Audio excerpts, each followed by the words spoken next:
Hello and welcome to a brand new series here by New Dimension Racing in Live for Speed. The New Dimension Racing GT4 Sprint Cup is a 3-round championship that will run for the next 3 Sundays. Today we're at Westhill National for round number 1.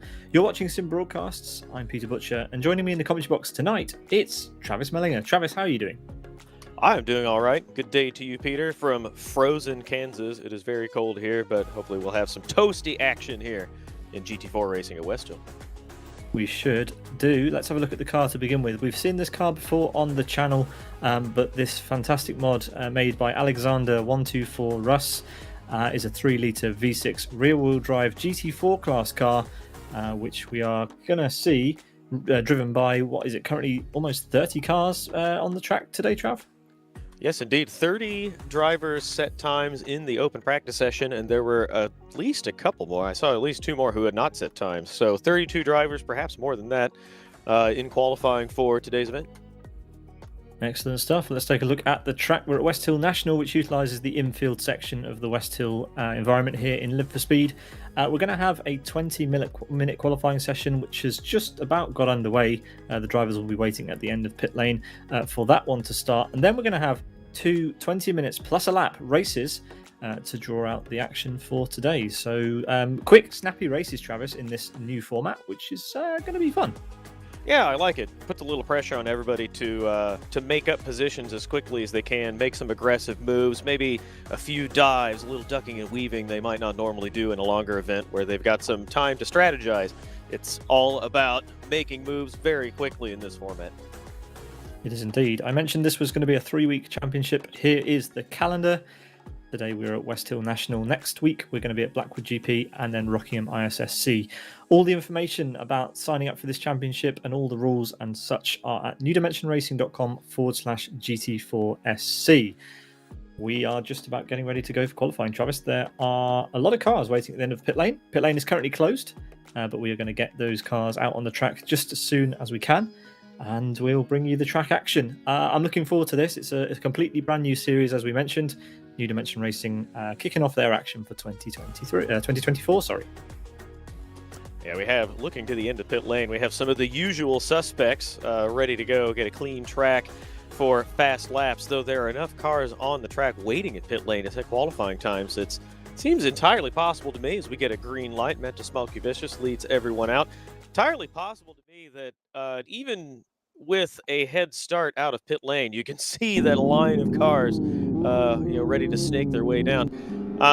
Even with a head start, it's entirely possible these guys could catch traffic coming around to start their flying lap. So they'll need to take some care. Looking at the end of pit lane, you can see there's still cars streaming out after Mentis Smoky Vicious is already through turn 2. So very, very busy track. We speculated before the beginning of the session that this may be split into 2 qualifying sessions. Not so. Everyone out in one go. Cars still coming out of pit lane as Mentis Smoky Vicious is nearly halfway around the circuit. So Mentis hoping that everybody will decide to get through the end of pit lane, start their flying laps with some room for him to breathe as he comes around at the back of the circuit now.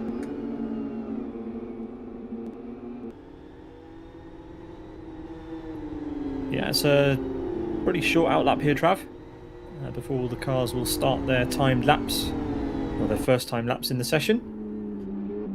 And we have a full complement of cars. There was a question of whether we were going to split this into 2 10-minute sessions to reduce the number of cars on the track, but we are all out at once at the moment. The clock is counting down. Mentis Smoky Vicious coming up to the final corner now. We can see Gabber. Apologies to Gabber. I've been saying his name wrong for the last 3 years. I'm going to try to correct that today. Gabber in the background doing some aggressive tire warming technique on the brakes in the background. Mentis Smoky Vicious coming up to the line now. Flashes into the gantry to start a flying lap with a line of cars behind him. Gabber with plenty of room to breathe, but these cars in the 3rd, 4th, 5th, 6th position in the line may be jockeying for position. That could cost some of those drivers time, while these 2, who we expect to be very near the front of the order, Mentis Smoky Vicious, Gabor, along with a few others, plenty of room to set competitive qualifying times.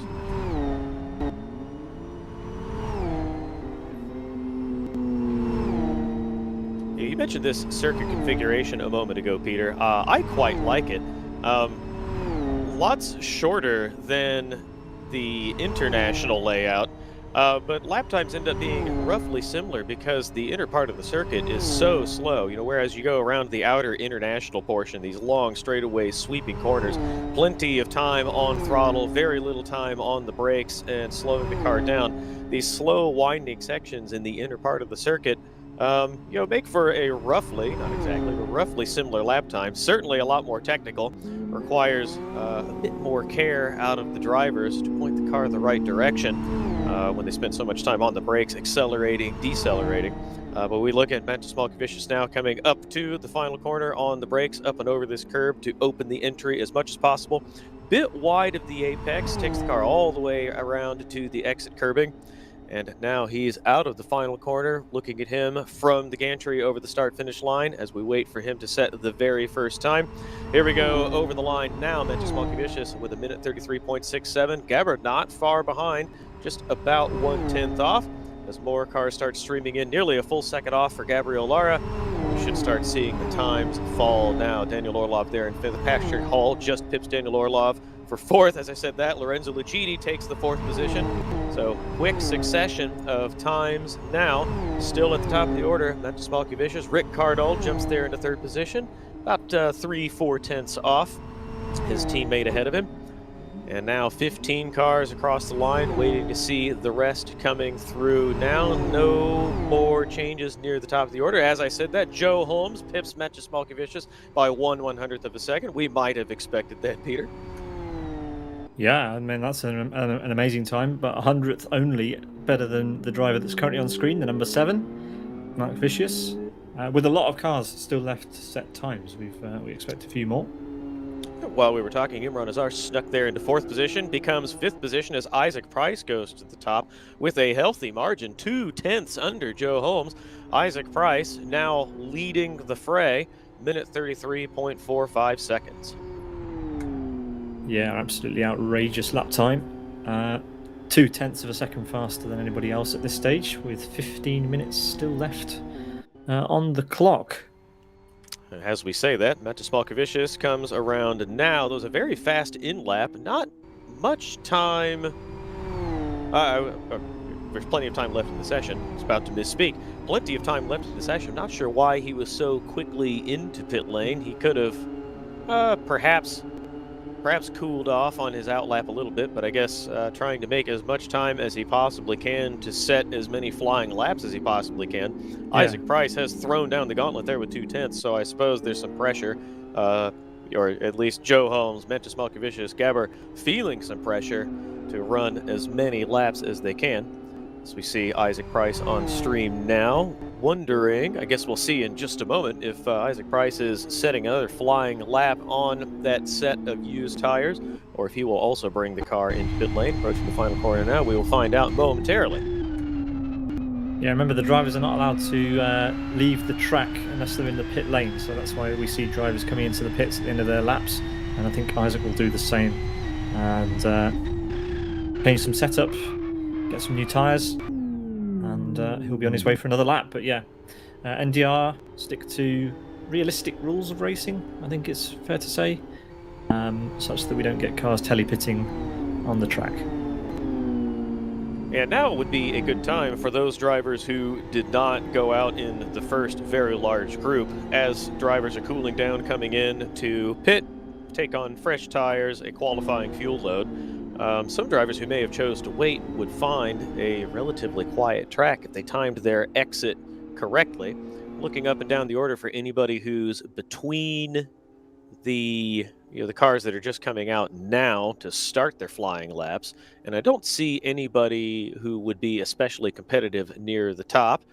Seeing Rode Kronbusch is a relatively competitive driver going out now, so I think he may have put himself a little bit off cycle from everyone else to give himself a bit of clean air. See Carlos Machaiotis, very fast driver, leaving the pits now, has not set a time yet, so I think Carlos Machaiotis, who quickly got a drive-through penalty, speeding in pit lane, telepitted. He might get some unwanted attention for that, Pete. I was about to say Carlos trying to get between everyone else, now leaving the pits again. We'll see if he's put on the naughty list for telepitting after he crossed the pit exit line. Yeah, not sure if they're going to be picking up on those during qualifying. There are so many cars here today, and we do have a number of stewards watching the race, so we'll have some names to thank at the end of this one, that's for sure. As we've got Daniel Balla driving across start finish, currently in P11 and looking to improve on this lap. Top right of your screen is the link to the New Dimension Racing tracker. Live timing, all of the event statistics are going to be updated there. So if you want to have that on a second screen or a tablet or a smartphone or something, go and fire up the New Dimension Racing tracker at tracker.newdimensionracing.com. I probably should do, being here in the booth with you, but I've run out of displays. I am down a display today, so we'll have to trust you to keep us apprised of the timing, Peter. Car beached. Did not hear who that was. That is the American Oppie. Yeah, just trying to work his way back out of the gravel. Needs to be careful because this is a live track, obviously, and cars coming through here hot. And Matthew Oppie, I cannot recall a specific event, but I'm sure we have seen him before, Pete. Nicely done by him. Ooh, as Isaac Price comes together with the bright green car. I could not tell who the other car was, but two drivers fighting for space on a live racetrack. That is Yacine Badal in the background, who is still stopped where he came together with Isaac Price. Those two, well, I think it's we'll leave it at this, Pete. They know one another, and they have expressed their frustration with one another at the chat, so maybe that's a story we should keep an eye on for the race. Yacine Badal still stationary. Now he's going again. Spent quite a bit of time there, stopped next to the grass, carefully out of the way, well off the edge of the circuit, though right on the racing line for cars who are entering this right-hand corner. Off he goes once again. Yeah, so we pick up with Stephen Martin, the number 67. No stranger to New Dimension Racing events. Currently P19, so well inside the top 20 there. And David Balla just behind, looking to set a better lap time as we approach halfway through the 20 minutes of qualifying. And this is going to be new territory for quite a lot of the drivers here. A qualifying session with so many cars out on track, so that's why you're maybe seeing a few incidents out on the track as the drivers try to find clear air, of which there isn't that much, Travis, if you spread all these cars around a very, very short Westhill National circuit. No, there's really not, and it's not, as we said, it's not all that much shorter than the international circuit.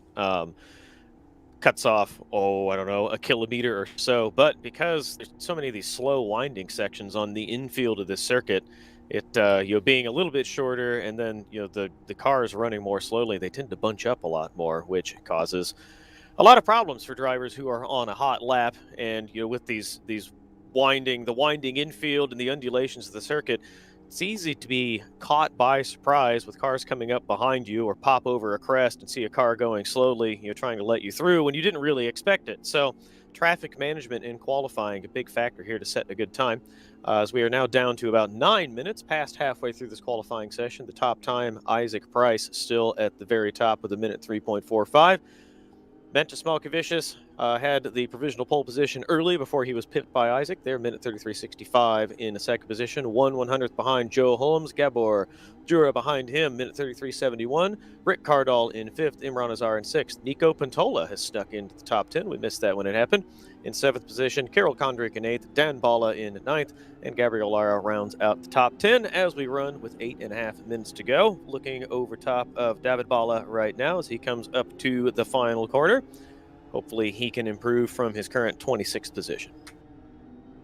Yeah, let's see what he can manage. It looked like a pretty smooth lap. Yacine Badal was kind enough to let him through just as we entered the final sector of the track. And out onto the home straight now comes David Balla. Let's see if he can improve. P26 only at the moment, with 34 cars who've already set lap times. And across the line he comes, and it is a slight improvement to P24, but quite away from our provisional pole man, Isaac Price, 0.2 of a second ahead of everybody else. And it's Malkovicius who splits Joe Holmes from Isaac Price at the moment. Gabba there in P4. The camera switch surprised me as David Balla came across the line. He crossed the line to improve from 26th to 24th, but just as he did, we switched to Isaac Price, and I briefly thought that David Balla had moved to P1 before I recognized that was actually Isaac Price, and we'd made a camera change. Isaac coming across the line now improves a further 500ths of a second. Joe Holmes improved behind him, but Isaac Price still setting the benchmark time, minute 33.40. With 7 minutes left, that's looking like a tall order for other drivers to try to surmount the pole position, but still plenty of time left. 7 minutes, enough time to get in the pits, out, and maybe set 2 more flying laps. Pete, I think there's enough time for 2 more flying laps for anyone who is coming in and then going out now. As we look at Joe Holmes and someone flying off the circuit beside him, Joe has improved to 33.59, but still behind Isaac Price. It looked like an MRC driver who was jumping out of his way. Joe Holmes there in that vivid red, white, and blue livery for the United Kingdom. Perhaps not the United States of America today, Peter, though we can ask him about that later. Maybe he's red, white, and blue in solidarity with the frozen state of our country today. Over the curbs, back onto the circuit. Someone nearly losing it, the powder blue car behind him. Bit of difficulty with traction in the grass over the curb. Joe Holmes looking to improve and pip Isaac Price for the top spot. Wide onto the curb, down to the entry curbing over the white line, but not quite on the curb. Very precise. You don't want to touch the inside curb there because it upsets the car. And Joe Holmes hauling into pit lane on the brakes over the entry line. Will take service and then rejoin for another flying lap. Earns himself a drive-through penalty for coming into the pits too quickly, but that's important to do in these sessions. Figure out where you need to brake to get into the pits as quickly as possible. Better now than in the race, as we pick up Carlos Machiotis, who I think we would probably expect to improve, Pete. Yeah, for sure. Carlos is a little bit out of position. Probably the New Year rust or the New Year cobwebs, which he needs to brush off. Let's see what he can manage in the final 5 minutes of this session. I mentioned we'd seen this car before. It appeared in round 8 of last year's Roni's Tuesday Fun Race Extra Large Series. So we've had a bit of an idea of how this car will pan out in a longer race, but in sprint racing, this is new territory. So that's going to be exciting. With 2 20-minute races plus 1 lap each in tonight's action at Westhill National, as Carlos snakes the car through down this tricky double right-hander section. As there's a car, who's that? That's one of the Born to Race cars. Didn't quite catch who that was. Trying to control their car. That's well held by Carlos. Yeah, well held by Carlos coming around the corner, and the quick flick of the steering wheel, expecting he may have to go wide. Ended up going a little bit wide on the grass. Watching him snake the car around the infield, it's fun to watch. This car has just enough power and the balance is just right that you can use the rear of the car to steer it. And Carlos, very talented driver in his own right, putting on a good demonstration of that for this lap. Crosses the line. Does not improve from 23rd, though that could have been his out lap. We didn't pick him up until he was about halfway through the lap, so we'll keep an eye on him. In the top 10, one change to note, Victor Veloso has pipped Gabriel Lara for that 10th position, so Victor Veloso now at the very back of the top 10. The rest of the top 10 unchanged. Yeah, let's ride on board with Joe Holmes for a lap and see if he can improve on his time. He is around about 0.2 of a second off of the provisional pole time at the moment that's been set by Isaac Price, and let's see if he can manage to improve on what will probably be... Oh, we might be able to get in and out again, Travis, but it's going to be super, super tight. So really, he has to throw everything at this lap. The car is really agile, isn't it, on the brakes? It really is, and as you said, he will have to throw everything after this. Essentially 2 qualifying laps, and the second lap will be on boiling hot tires. Here we can see him coming up to this left-hander now. Joe Holmes using a lot of curbing. It's difficult to control the car up over these curbs because they're relatively high and it upsets the balance of the car, but Joel is he's very deftly maneuvering the car, using the curbs to help the car turn in, hook the car around the corner. Oh, beautiful power oversteer, getting the car neatly balanced with level hands on the steering wheel all the way around that, it's essentially one very long right-hand corner. Beautifully on the power, under the bridge, and now approaching the braking zone for the final corner, just on the white line, up and over the curbing on the brakes. He wants to go over the white line, but not touch the curbing here. Very precise by Joe Holmes. On the power, nice and wide, middle of the circuit. Keeps the car tight, and here we go into pit lane. This was his so very, very nice qualifying lap turned in lap. You're right, Peter. He'll have plenty of time to get round for another flying lap, but it will be his last one. Yeah, I thought he was on a flyer because we'd seen him come into the pit lane beforehand. Yeah, it did look like one. He's absolutely going for it. So both Isaac Price and Joe Holmes into the pit lane to try and get out to do one more time lap. The clock is at 2 minutes, which means there is time to do that, but they have to hurry. There's lots of traffic on the track, and you've got to find space, and that's not easy to do when you're competing with 33 others.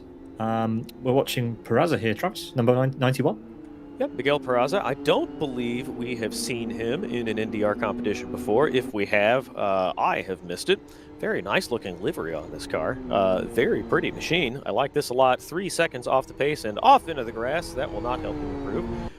But apart from this, we watched him around most of the previous lap, very nicely, politely getting out of the way here. So Miguel Peraza, newcomer to the series, already leaving a good impression with the commentators and his fellow drivers by politely jumping out of the way for faster drivers to come through.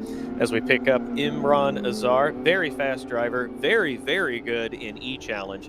I think everyone probably knows him best from conserving energy and saving a last burst for the final laps of the E-Challenge races. Imran Azar, talented in those cars and in most others as well. 6th position right now.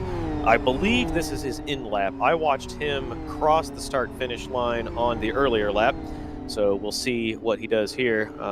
This should be... If this isn't a flyer, he won't have time to start another one. So Imran Azar looking to improve as we watch Isaac Price come across the line now. Imran Azar will be across right behind him.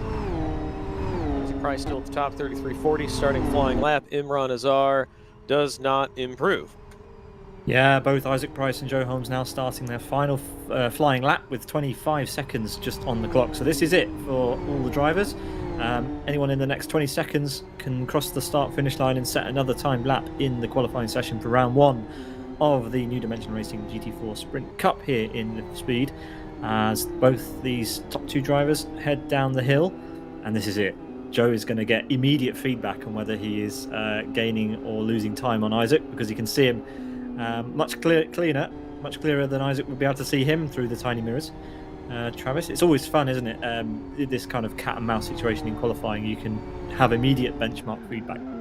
It really is, and it's nice having the two of these in the same shot. It benefits us immensely because we can see Isaac Price very clean, very smooth, somewhat more conservative with margins of the circuit, whereas Joe Holmes is using every inch aggressively over the curbs, up and over the grass. A little bit too eager with the power, will not be improving. Very convenient runoff area there with the chicane we're not using in this layout. Safely out of the way, no harm or danger to any competitors as Isaac Price over the white line. Will not have to push too hard unless he's concerned about Matt Smolkovicius, Gabber, Rick Cardall behind him improving. Isaac, this very deep shot from way outside the circuit now overhead, now on the gantry, over the line, does not improve, but I don't believe he will need to. Imran Azar, that was a flying lap the previous time around into pit lane now, so we'll look up and down the circuit, but I think we're just about done. I don't expect to see any drivers improving and taking over the top spot, Peter. No, what a crazy lap time that was by Isaac. He couldn't beat it on his final attempt. Joe had a good go, but as we saw, he couldn't complete the lap. Dan Ballas should be the final car, but he's going to the pit lane. So that is the end of qualifying for the first round of the championship. Absolutely epic stuff. So yeah. Yeah, the one thing I've noted, we certainly would have predicted that Isaac Price, Joe Holmes, Mantis Smolkovicius would be there at the top. One of them on pole position, some combination of those three in the top 3 positions were totally predictable. I think this is just about the only format, certainly one of the few formats that keeps Gabber honest. There in 4th position. We're used to seeing him at the top by a country mile in most every other competition. But they're in 4th today, not far off, but 3/10 to Isaac when the drivers at the top are so quick and so talented, feels like a very large margin. Indeed. There are the qualifying results on your screen. Travis, if you wouldn't mind doing the honours. Absolutely. Pole position goes to Isaac Price, minute 33.40 seconds. 2/10 behind Joe Holmes, Mentis Malkavicius in third. Gabor Jura in fourth position. Rick Cardall, Sidus driver, in fifth. Imran Azar behind. Nico Pantola, another Sidus driver, in seventh position, with Patrick Hall in eighth position. Kirill Kondrik takes ninth. Rounding out the top 10 is Dan Bala. Victor Veloso in 11th. Gabriel Lara in 12th position. Behind, we have Igor Nikitin, Lorenzo Lucidi, Silva Agostino, Daniel Orlov. In 17th position, we have Robin Nielsen, Nerka in 18th, Stephen Martin in 19th, and rounding out the top 20, Yasin Badal, latecomer. He had not confirmed for this event, but then confirmed after he joined the server, manages to sneak into a top 20, so good effort from him, going from not participating to quickly taking a top 20 starting position. Roni Kronpush is in 21st. Carlos Matjoitis, expected him to be much further up the order. Perhaps didn't get much practice time in this combination. Magic there in 23rd position, Bisset in 24th, Kosonen in 25th position, David Bala there in 26th, Palm, the number 77 machine, in 27th, Isic in 28th, Molina in 29th, the 71 machine of Lundqvist in 30th position, Molina in 31st, Miguel Perazza in 32nd, Oppie in 33rd, the lone American driver, I believe. And then, oh no, I think that's another American driver right behind him, Luis Cumana in 34th position. 34 drivers starting today. The final starting position nearly, it's 5.5 seconds behind the benchmark time of Isaac Price on pole 33.4. Yeah, but all crucially within the 107% time there. So that's good. They should all be allowed to start the race, Trav. Yeah, and my apologies to the number 19 driver there, Kamana. He's a South American driver, Venezuelan. Lots of new drivers today, and I had confused him with another one, so my apologies to him. I would not dare accuse someone of being American, were they not actually. Well, the drivers are going to have a bit of a rest before we get going for the start of our first of two 20 minutes plus 1 lap races here this afternoon, Travis. There is the format for the day. There will also be a driver's briefing, if I'm not mistaken, so we will have a little bit of a wait before we get any on-track action. But thanks everybody for tuning in to watch on your Sunday afternoon, or Sunday morning as it is for some of you. Travis, it's Sunday morning there, right? It is indeed, about 9:55 a.m. Yeah, and New Dimension Racing back for 2024 with a bang, with a brand new series. It's nice to see a different format as well, and anybody's guess as to what's going to happen. We've got a very, very talented top portion of this grid, and all of those guys could, take the win in either of these races today. So very interested to see what goes down in a few minutes' time. We are scheduled to start at the top of the hour, which is supposed to be in around 5 minutes' time. We'll keep you posted on how progress is going. But Westhill National is certainly a track that will suit the GT4 category here. 4.4 kilometer, 2.6 miles, Westhill National configuration. One of the latest additions to the suite of tracks we have here in Live for Speed. Of course, added to the international configuration in 2015 or 2014, one of those two. So yeah, been around for a long while by now, almost 10 years. But yeah, we love this track. It throws a different challenge to the driver's track. It's quite good. The infield of this circuit is a lot of fun to drive. The corners, they're not boring 90-degree left-hand, right-hand corners. There's your corners with wide entry. They're a double apex, kind of a triple apex. You get around that hairpin in turn 8, and then that turn 9 complex. That little right-hand kink, and then the 90-degree right-hander that follows downhill. The camber of the circuit is a little bit off. It ends up being like one very wide right-hand corner where you have to position the car very carefully to kind of carry it around, and there aren't many good visual cues to know where you should be. You have to just kind of feel it out. And every corner in the national circuit has that character, which makes it a lot of fun to drive. And It in doesn't, yeah. particular, in this car, because of the way the car drives, we can see the drivers at the front, using the power, really kind of neutrally balancing the car and using the power to get it around the corner. Certainly makes it fun to watch, and it looks like a lot of fun to drive. Yeah, for sure. We've got the top 9 or top 8 drivers qualifying within a second of each other. The drivers have done a fair amount of practice for the beginning of this championship. Maybe we'll see the qualifying session get a little bit closer as we get to rounds 2 and 3. This car is obviously quite new to a lot of the drivers here. The championship was only announced, less than 2 weeks ago, Travis. So to have this size of grid with very well turned out liveries and everyone pretty well prepared by the looks of it, that's a pretty tight turnaround time, especially given we've only just kind of got over the holidays. Some of us haven't got over the holidays yet. I certainly haven't. Me too. This is a very attractive format. Well, you know this. I'm a bit of a sim racing car elitist. I like downforce and prototypes and going fast because I can't do that in real life. I can do it in the simulator, and I don't have to worry about getting hurt or spending money on a broken car. But there's certainly something to be said for the format being very approachable, a familiar circuit. No layouts to worry about. Where you often they're very entertaining and they're a lot of fun to drive and they're a lot of fun to watch, but there's a lot of effort goes into putting together a layout for a custom circuit, and then just as much effort goes into practicing for it to be competitive. Whereas this car is very approachable, it's on a familiar circuit. An attractive proposition for all of these drivers to get in on short notice, be able to get in good quality practice with relatively little time invested, and then have a fun race and put on a great show for us, because it's hard to go wrong with 34 cars on the track and 10 competitive drivers at the very front.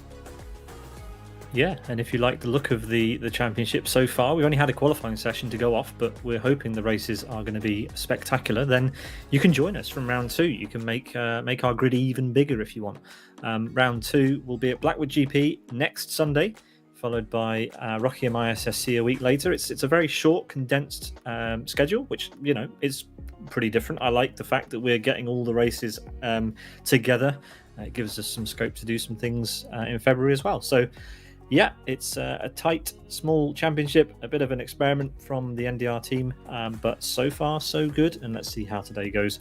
Really, really excited to get the cars on track and see what happens. Thanks everyone for joining. We are just waiting for the drivers' briefing to conclude and the grid to be set. In fact, I think, Travis, the grid is being set as we speak, so it shouldn't be too long before we get the formation lap. It shouldn't be, and I've noted something interesting, which is that Manchester Smolkovicius is way down in, it was 12th position, and we put Rick Cardall up the grid. Aha! I think I was about to speculate that he had gotten a grid penalty, and we missed it. The truth is that drivers have been a bit eager in joining the grid and have since been asked not to, so that the race director can set the grid. I think there may have been a boo-boo in there somewhere, though they haven't moved him yet, so I guess we will wait and see where he ends up on the final grid before we actually roll off to start this event. Yeah, that always happens. Let's take a look at the car again. Like I said, this was created by Alexander124 Russ with the help of Zip LFS, a very nicely turned out mod that you can get access to in Live for Speed S3. The N400S GT4 is the car that all the drivers have to use this season. There is scope, obviously, Travis, to add more cars to the GT4 lineup in LFS if more mods turn up. That's the nice thing about mods. We if we run this championship again, maybe we'll have more cars to choose from. What do you reckon? I would love to see that. This car has been so much fun to watch. If we could get a few more varieties of GT4 cars to run events like these with a combination of not just liveries, but also body styles, that would be very cool. And then maybe this format with multi-class racing, maybe an LMP3 style car. Some prototypes mixing it up with GT4 cars, a bit like the Michelin Pilot series. That would be super cool. I would love to see that. I think our series regulars would enjoy that kind of racing. So hopefully New Dimension Racing, the Sim Broadcast team, and maybe a few motivated contributors from the community can help us put that together. Yeah, we're going to take a quick sip of water, and we'll be back for hopefully the start in a few seconds' time. Let's watch the trailer for this series again, put together by Michael Malik and Daniel Balla. Enjoy.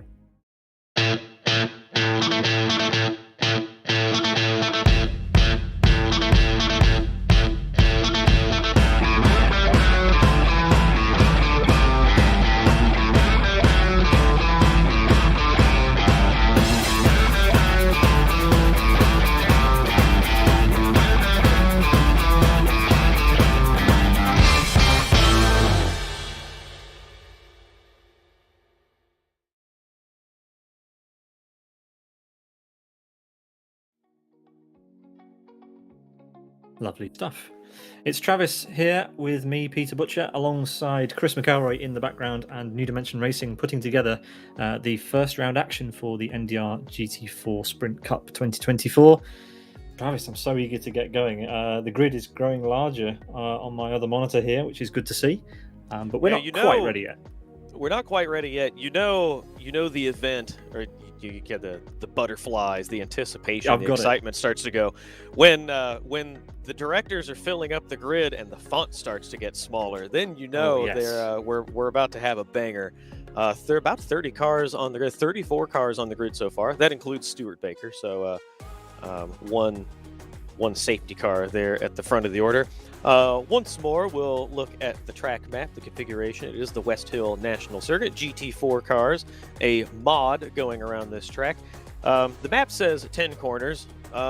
It's debatable whether some of these corners marked as corners are actually corners, and there might be a few more in there that you could call corners. But either way, 10 corners on the map, very fast to start around the international portion of the circuit, and then a slower undulating infield, that hairpin at turn 8, and then the long straightaway rejoining the international circuit down to turn 10, cutting out the chicane after the bridge that follows turn 9.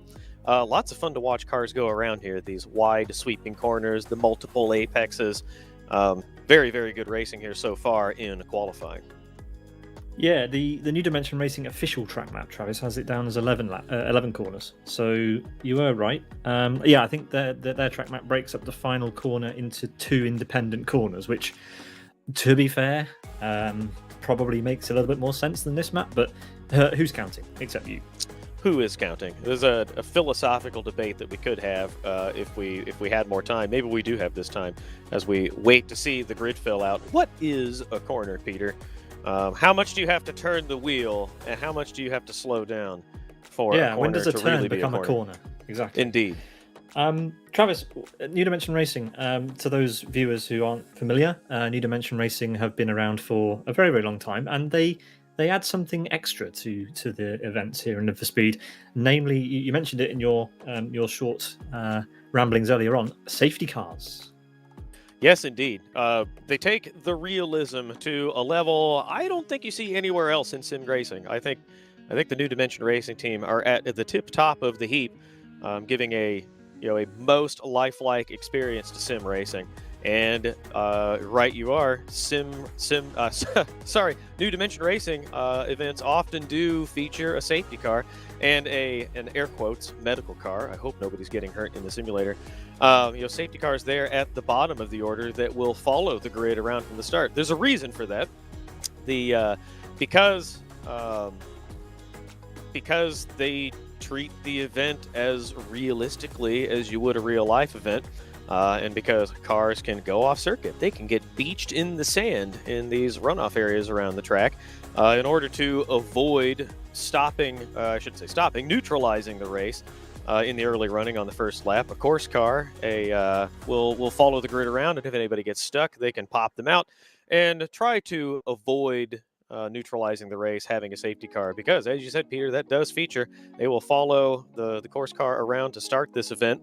That course car will pull off. They'll have a rolling start, but then if somebody ends up beached upside down, whatever, they will try to recover those drivers before they resolve to slowing down the race. Yeah, and I'm very happy to tell you that all of the drivers have readied up, and we're going to get going, although one of them is about to time out. Lorenzo Lucidi having some connection issues, but it seems to be okay. We have a grid, we have cars on the track. Here comes the GT4 Sprint Cup by NDR. round number 1. Here we go, Trav. Yeah, one driver has lost connection. Heard that was I think that was the 21, Cyril Bisset. So we will wait to see what happens there.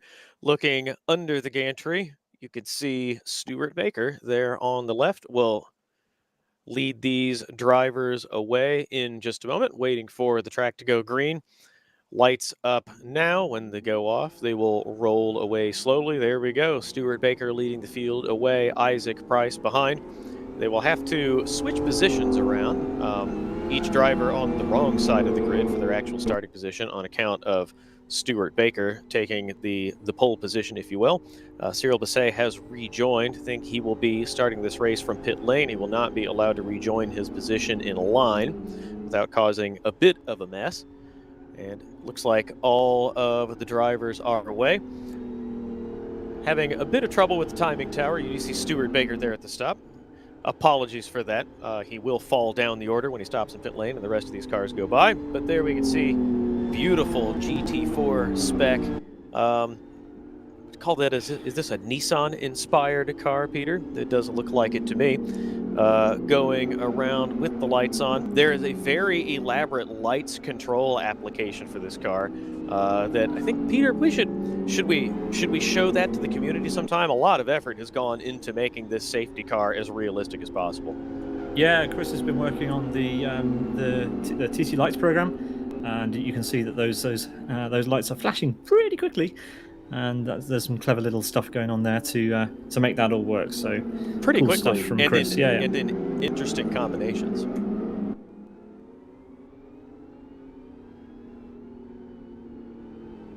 Coming around to turns 8, 9 now. Cars still snaking down toward the hairpin there at turn 8. So we'll have to slow the line down. Isaac Price will take control of the order in just a moment as Stuart Baker begins to pull away from everyone else. We'll have a few cars waiting at the end of pit lane. So 2 or 3 drivers time out. Isaac Price now forming up, leaving a few car lengths, about 6 or 7, maybe 10 car lengths back to Stuart Baker. He will control the pace. Joe Holmes now pulling up alongside. You see plenty of pink, purple, white, yellow Sidus drivers lining up, 3 of them there in the top 6. Stuart Baker driving away now, waiting for everyone else to form up behind. Very nice grid through the first half of the order as we look for Isaac Price to lead everyone to the green lights. As the lights green go flag.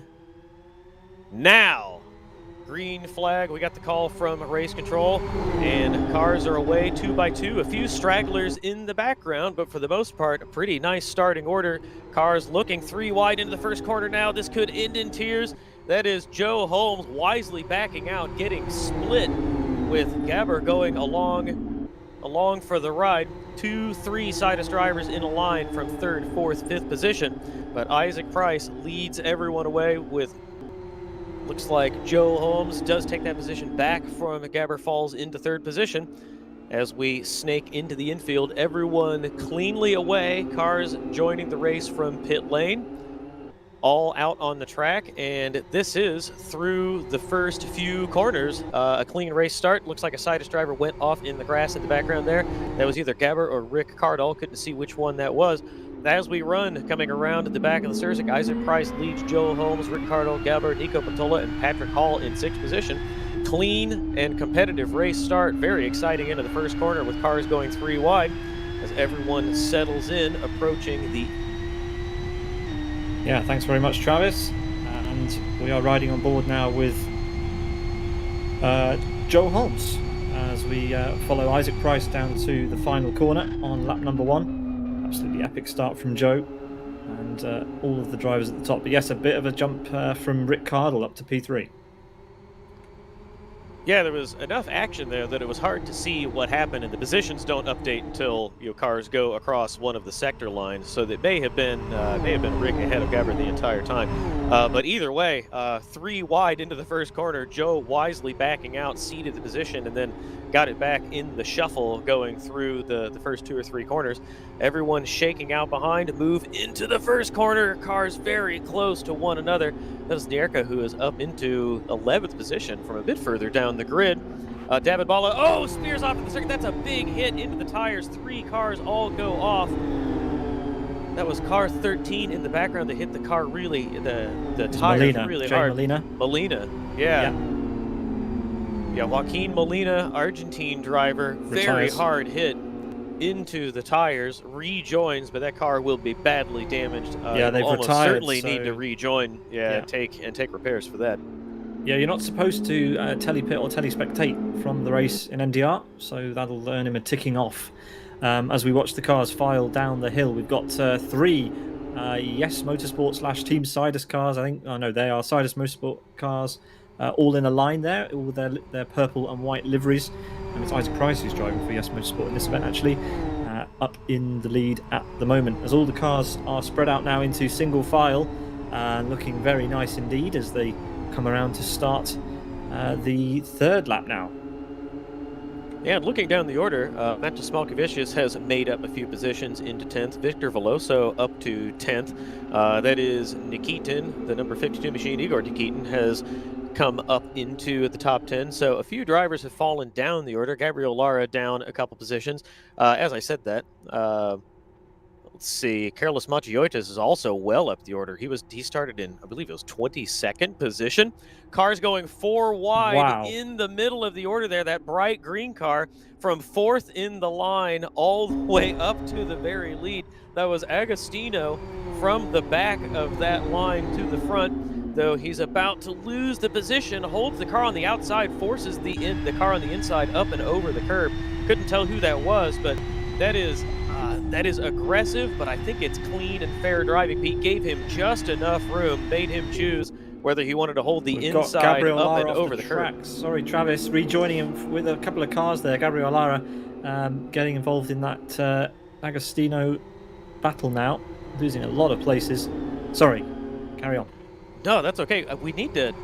who was it in the green car? I'm tabbing through the order and unable to figure out who it was. Just took another position. It's the same car that went around 4 cars in that shuffle in the first corner that we watched. Silva Agostino, and makes up 1 more position. Looks like he may have lost it there. Very aggressive but clean and fair driving from Silva Agostino. He's going to make up another position as we go 3 wide coming down the back straightaway. I don't think. Yeah, the Born to Race, is that Gabriel Lara, the Born to Race car? Didn't realize there were cars on the outside. Nearly ends in tears right there. Very aggressive on the brakes by Silva Agostino. Just gets the car slowed down. Peter, this is incredible driving from Silva Agostino. Well, yeah, I mean, Nierka's having a terrible time here. He's bouncing off the door of, who's that next to him? That's Lara.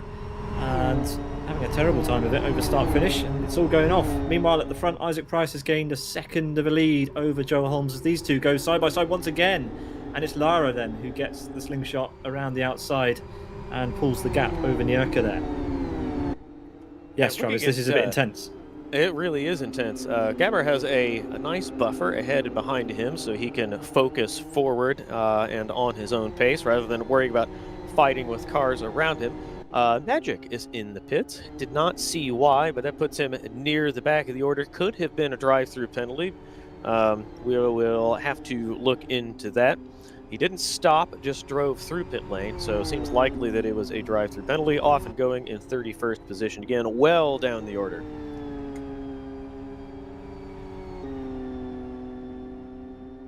So I think this is a classic high-participation new dimension racing event, Peter, where there is enough going on that we cannot keep up with all of it. Car 41 also in the pit lane as we pick up with Kondrik. Oh, and another crash there in the background. Is that Nierka again? Yes, it is. I think it was. Spinning out in front of a couple of cars who have to take avoiding action. So yeah, another difficult lap for the number 9.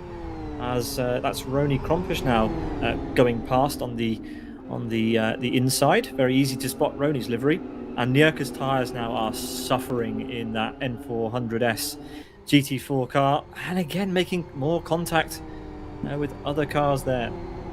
Yeah, I think the theme of his race so far has been visibility. I don't know if he is struggling to see competitors around him for some reason, or if it's just a general lack of awareness, but lots of contact out of Nierka. Kind of in the race with his teammates, losing pretty badly because Mantis Malkavicius has come up the order from his starting position. Mantis Malkavicius had a grid penalty, not entirely sure why, but he has made up a few positions from where he started. As we watch David Bala in 23rd position coming around now. Here we are, Mantis Malkavicius alongside the number 32 machine, that is Patrick Hall. Mantis Malkavicius up and over the curbing just in front of Patrick Hall as they come around the hairpin, and has the position all for himself now. Job done. He sets off in pursuit of the cars ahead.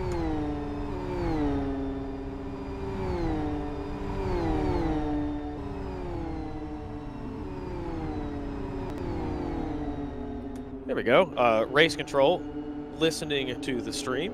He was not confirmed at the start, showed up, qualified, and then was knocked down 10 grid positions for not having confirmed.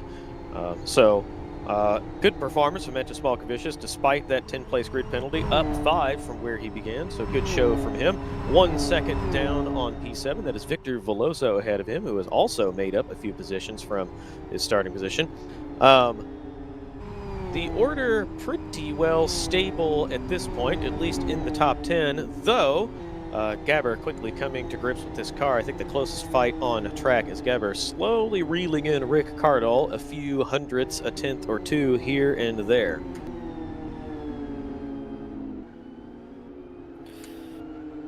Yeah, everyone seems to be pretty well spread out at the moment. We are settling into a rhythm. We're on lap number 6. In fact, we've got Agostino making a move down the hill on Gabriel Lara and closing up to the back of Karolis Motojoitis. Karolis in P13 currently not really able to make much of an attack further forward, and will be under pressure from Agostino now as we run down into the the left-hand hairpin. Travis, this is closing up pretty quickly. Yes, it is. And based on his early driving, I could watch Silva Agostino all day. Very aggressive move. There may have been a little bit of contact there. Late on the brakes. Now they're going to go 3 wide into the corner. Silva Agostino not giving an inch to the car on the inside. Ooh, but contact behind. The black car goes spearing off the circuit. It was either Karolis Motojoitis or Gabriel Lara. Not sure which driver is which there, but Silva Agostino makes up the position. Yeah, Lara in the black car, sorry about that. Pitched off the circuit when he makes contact with the red, white, and blue machine there. Silva Agostino now has a bit of a gap to the car behind, makes up another position. Aggressive driving from Silva Agostino, perhaps a little bit questionable, making that late a dive on the brakes, kind of forcing Karolis Motojoitis and Gabriel Lara to choose whether they want to fight for the position or get out of the way. But job's done, and he is through. Yeah, Magic just got past Oppie, down into the final corner. Just caught the tail end of that fight. But it is Isaac Price who leads from Joel Holmes, Rick Cardle, and Gabor. Gabor Gure there, closing up a little bit to his teammate. Only 1 second, actually, to the hundredth there, separating those two. Thanks very much. If you're just joining us, we are 9 minutes remaining at +1 lap in race 1 of 2 here tonight in the NDR GT4 Sprint Cup in Live for Speed. And it's been frantic, Travis. We're over halfway through. Has been a bit frantic. Had spaced out a little bit. We had a second or two to breathe before we got more action out of Silva Agostino, who has had, I think, the most entertaining race so far. Looking at Kirill Kondrik now in a that's Bidal. In a close fight with Yacine Bidal. Those positions are about to swap once more as Yacine Bidal goes a little bit wide off the circuit there. At the front of the order, Isaac Price is still in control from Joe Holmes. Rick Cardall in 3rd position. Gabber had made up a little bit of time and has now fallen back to a second behind again. Nico Pantola rounding out a trio of Sidus drivers in 3rd, 4th, and 5th. Imran Azar running 6th. Victor Veloso in 7th. Mantis Malkavicius 5 positions up from 13th after a grid penalty demoted him from 3rd. Patrick Hall runs in 9th. Eddie Gardner-Keaton in 10th position. Rounds out the top 10. Here we go. This is the number 76 machine of Robin Nielsen in a fight for 16th position. Yeah, his teammate. Nice slipstream teammate. I think that is Paul may have yielded the position coming into that sweeping right-hand corner. You can go through there side by side, but as we saw in the first lap, it's a little bit risky. I should say the second lap, everybody was clean through the first lap, and then it all popped off on lap 2. Now looking at Victor Veloso, who is fighting Imran Azar for 6th position. You could throw a blanket over these two, Peter. Imran Azar, nice defensive line into the corner. Powers out. Oh, Victor Veloso. Looks like he was hit from behind by Smoky Vicious. Yeah, that could be a protest. It could be. Bit of a punt. Just, concertina effect, the blanket effect, as you just mentioned. Smoky Vicious just getting it all wrong. You can see the damage there now. Won't necessarily have caused him too many mechanical problems, but we'll see. He gains a place there, but Veloso will not be terribly happy with that, Travis. No, I don't think he will. We just switched away from Mentis. You may have noted over his name badge there, you can see the Twitch logo and his Twitch username there over his name and number. You can see B2R Mantis on Twitch. When he's live, I think there's a little icon there to indicate that he is live if he's actually streaming. Don't believe he is right now. But if you do see the Twitch username and the Twitch icon over a driver's name, do check them out on Twitch, give them a follow. And of course, you can see there in the upper right, we've just flashed the Supporters Club link up there on the stream. If you enjoy this broadcast, you enjoy our content, follow that link and then give us a like and maybe subscribe on Twitch if you really, really enjoy it. Daniel Orlov now fighting for position, going into the first right-hand sweeping corner. Nice. Takes the position. The driver behind wisely yields instead of trying to take it side by side. Looks like we may have had one of those side by side moments we were talking about a lap ago, but it did not come off. Yeah, we're right on board with Orlov. He's looking up the rear of Stephen Martin, the number 67, as they head down into the middle infield. We've got a car off on the right-hand side. That is... who is that? Looked like Izic. The number 41 off. Yeah, I thought that was a Born to Race livery, but I wasn't sure. We flashed by so quickly that it was hard to tell. It's an SGR livery, and we've got Lundqvist also that's a car off. behind. Yeah, Lundqvist also spinning, the number 71 off, and spinning badly, and manages to get the car back under control. Points for style, points for pirouettes. It's not the fastest way around the racetrack, but it looks good, and no real damage, and he continues off on his merry way. No, indeed. Impressive recovery there. Off he goes. And owing to having done that on the grass, I don't think his tires will be in too bad a shape. Had he done that on the pavement, it would be an entirely different story. Orlov sends it on Martin, yeah. Yeah, he does, yeah. Stephen Martin demoted, though. He gets it back wide. Yep, Stephen Martin with the fast way round line. Though Daniel Orlov has a nice slipstream here, maybe a little bit too far behind to gain ground coming into big fight the first right-hand corner. And here we go. Yeah, this is Shibin Liu in 28th position. These cars look 3 wide, one looking to split in the middle, thinks better of it. Though that would have been very exciting. Cars 2 by 2. Oh, this is going to be tricky. Manages to keep the car on the circuit. Shibin Liu, instead of going up and over the curbing, keeps it off the grass. Very dangerous to put a wheel off there, though. Contact. Shibin Liu has the position, but the driver's behind him, looking to take each other off. And now we have Imran Azar on Mentis Malkovicius. Mentis Malkovicius had taken this position. These two were fighting for it. Victor Veloso salivating behind, hoping these two will take each other off and he can get easy pickings. Though Imran Azar is demoted to 7th position. Mentis Malkovicius has job done, though. Imran Azar, nice wide line out of the corner on the power in the slipstream. Could see a move going into the first corner. Yeah, we're going to see a move somewhere. Malkovicius has to defend, moves all the way over to the right-hand side. Azar's going to try it around the outside. It can be done. These cars do generate a bit of downforce, but Azar backs out of it, probably wisely. A little bit too much, maybe, because we might see Veloso going for a move that he is into turn number 2, and he's through. So Yeah. Azar, but getting too close maybe to the back of Smoke Vicious there. That is a very tricky place to pass unless you get it done the way Victor Veloso did. You need to really have the pass finished before you go into the corner. Unfortunately, he had plenty of room to move out to the racing line. This is Nielsen fighting with, I believe, Yassin that is Badal. Yassin Badal behind him. Oh, Yassin Badal. Badal, optimistic, looking for a gap that was closing. Ends up, not sure how he ended up over there. It seems as though perhaps he has just leaned out of the throttle and let everyone through to avoid further confrontation. Roney gains a position there in this scrap with the drivers behind him. That is Paul Michaelis Matioitis running side by side. Though it looks like, Yassin Badal has now gained one of those positions as cars getting shuffled backward. Lots of action in the middle of the pack, Pete.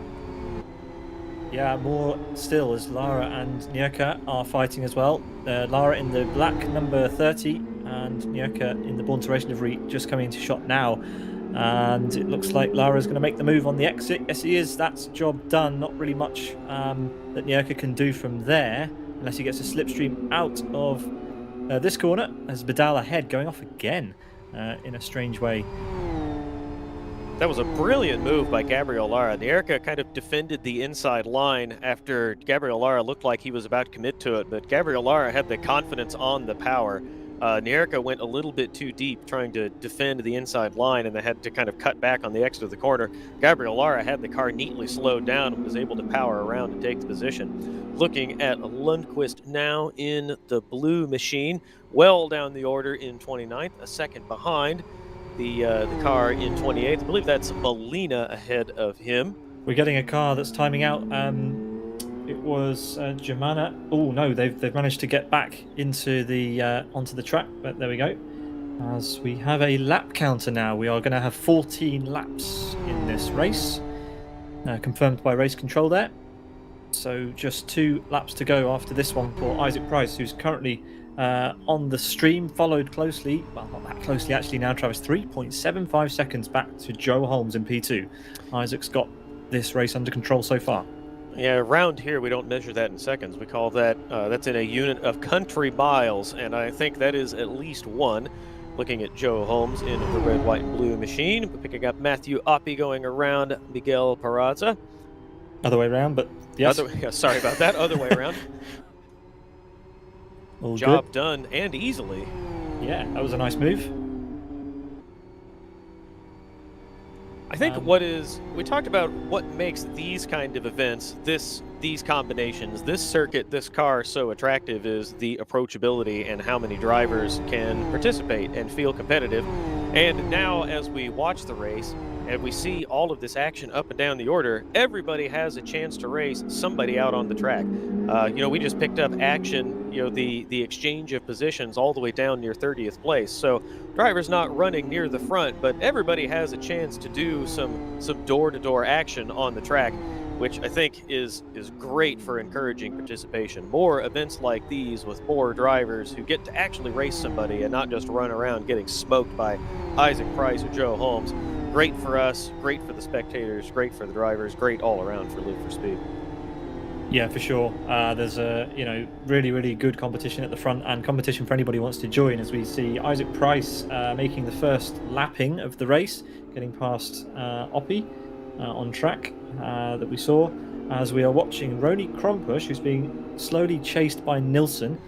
He got past him into turn 1 on the previous on this lap, but can Nilsson try and get back? He's trying to size up the race green driver, but it's not going to happen into the hairpin. Yeah, beautifully on the brakes, though. Slowed the car down right under Roni's bumper. As we look at car 41, a drive-through penalty for an unsafe rejoin. Yeah, that's Isic. Lap there. 2. Yeah, Isic. I believe we picked that up on the stream.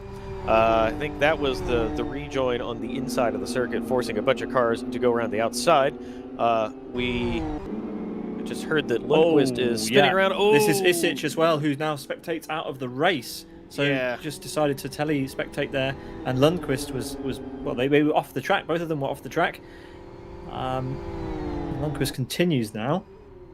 Yeah, we picked that up as it was happening. We've seen this a lot. Lundqvist has just done this, and we saw Gabriel. Well, Gabriel Lara made the move on. Also in a fight is Gabriel Lara. This is with Vidal here. Yeah, I was going to say Gabriel Lara. We picked him up passing Mehlinger there. Lots of drivers taking that kind of aggressive defensive inside line into that hairpin. As we picked up Lara there, who. There we go. Lara trying to make up a position there, but we pick up Isaac Price coming under the bridge. Joe Holmes and the rest of his competitors in the background, well behind. It's a 4.5 second gap to Joe Holmes. Isaac Price on the brakes now, coming into the final corner, barring a severely boneheaded mistake. He will come out of the final corner, nice and tidy, no problems, no drama. Outside of the circuit and past the grid, he will flash under the gantry to take first position in the first of 2 races today in round 1 of the NDR GT4 Sprint Cup. Joel Holmes crosses the line in second position with Rick Cardall behind. Gabber follows his teammate about 1 second, and then we should have Nico Pantola in 5th, and the rest of the top 10 will follow in just a few moments. Yeah, it's a little bit close in the further down the order. We've got Karis Motta Juitis catching up to Palm. There could be a late lunge into the final corner here, potentially, as some more drivers begin to finish. But no, it looks like the order will pretty much stay as is now.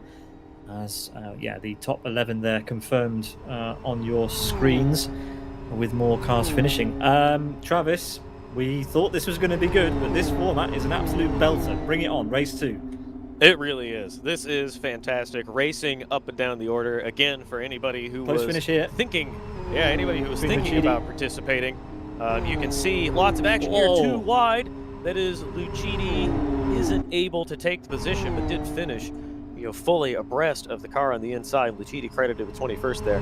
Yeah, if you were thinking about participating and weren't sure about about being competitive or having a good race, well, we can assure you now that there is great racing up and down the order. There is absolutely someone in this event that you can scrap with. At the top, Isaac Price ahead of Joe Holmes, about 4.5, nearly 5 seconds. Rick Cardall in 3rd position, Gabber in 4th, teammate 3rd in line of these Sidus drivers, Nico Pantola in 5th, Mentis Malky-Vicious all the way up from 13th after a grid penalty, finishes 6th position. Victor Veloso will round out. We'll take 7th position ahead of Imran Azar. Patrick Hall in 9th. Top 10 rounded out by Igor Nikitin. Thank you very much, Travis. There is the final result, as we've just had them, as the drivers have already lined themselves up on the grid for the podium photo. There they are.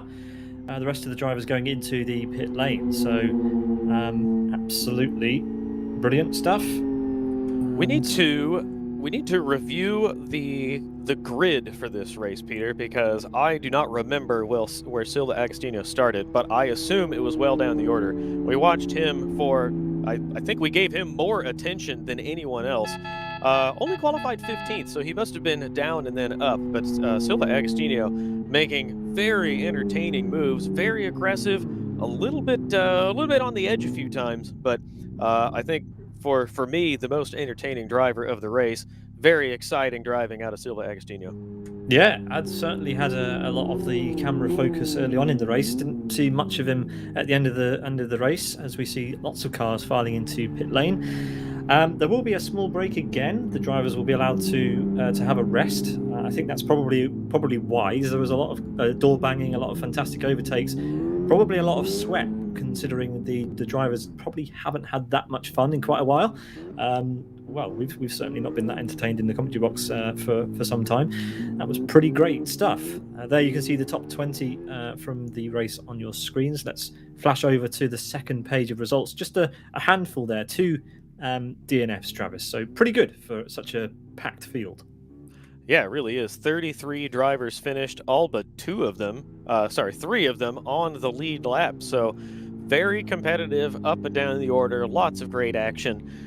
And it's shaken out with the kind of the usual suspects near the top, a few surprises who have who managed to put on very strong performances, a bit further up from where we're accustomed to seeing them. Some drivers we're used to seeing a little bit further up and finding that there's stiffer competition they expected. Carlos Macioides there in 17th position. Usually see him further up the order. Gabriel Lara also usually further up the order, though I think he had some help falling down to 18th position. But lots of great racing, lots of action. Looking forward to seeing even more in the second race coming up in just a few minutes.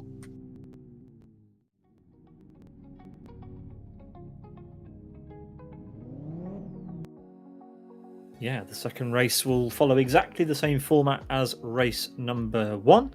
And we're going to have the grid being set by the order that the drivers finished this one. So very, very simple rules. We're going to take a little breather. We'll be back after the trailers.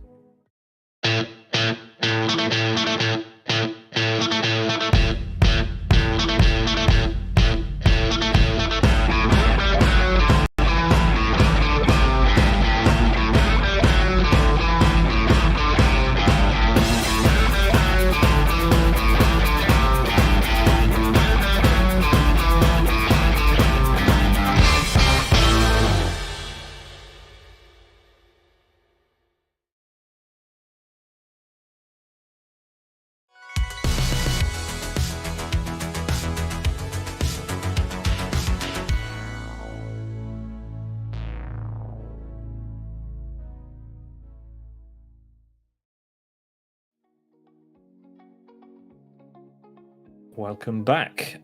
So Travis, it looks like we're getting some post-race penalties coming in.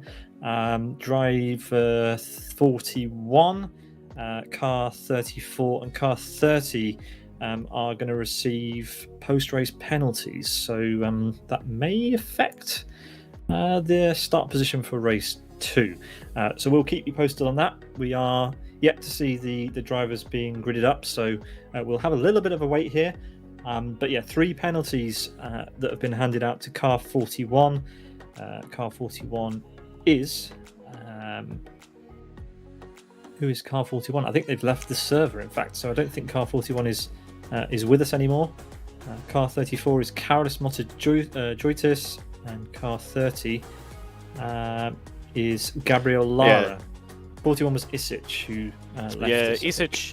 Yeah, so he got credit for an unsafe rejoin and has since disappeared, which is a shame. I think seemed like he was struggling a little bit during the race, but I don't recall having seen his name. I believe he's new, so I hope he's willing to give it another shake, do a few more laps of practice, maybe run some open sessions somewhere, and then get back into it, because it's a little bit daunting to start the first time, but we do want to make sure that everybody feels like they can get in and have fun. Carlos Macioides, that is almost certainly for contact. We saw a good punt out of him at about the halfway mark during the race. And then I'm not sure what the other one was about, but we heard in our ears from JP, that is Jonathan Palmer, one of the JPs, that they're still working out the grid penalties where everybody ends up. So we'll get some clarification on what that penalty was for. Yeah, so if you're just joining us, you missed out on an epic qualifying and race 1, but don't worry, we've got another one coming up in a few minutes' time. It's slated to be getting going in about 10 minutes, but who knows, it might get going a little bit quicker. So stick with us. It's going to be 20 minutes plus a lap once again, and the front row should be Isaac Price and Joe Holmes, of all people. So that's going to be fireworks once again as we get going. Same procedure as last time. Formation lap, and then 20 minutes plus 1 lap of racing. Yeah, I love this format, Travis. This is immediately a classic, and let's hope that the next 5 races of this series go the same way. The calendar is thus: today is round number 1 with 2 races at Westhill National.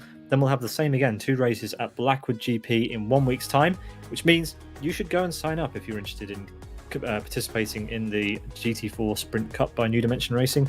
You can find out all the information on the New Dimension Racing website at newdimensionracing.com/GT4SC.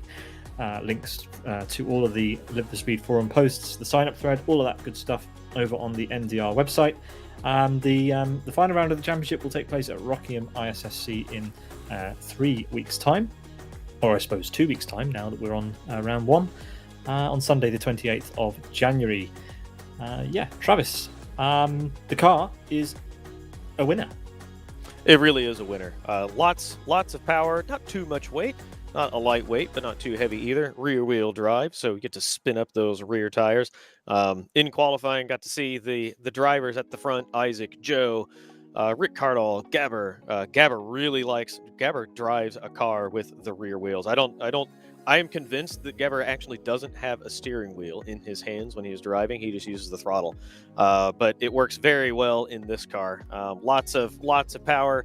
Looks like a ton of fun to drive. Plenty of door-to-door competition. Slipstreams pretty well. A little bit of downforce to help the car stick to the crack. This is an instant classic. Yeah, it totally is.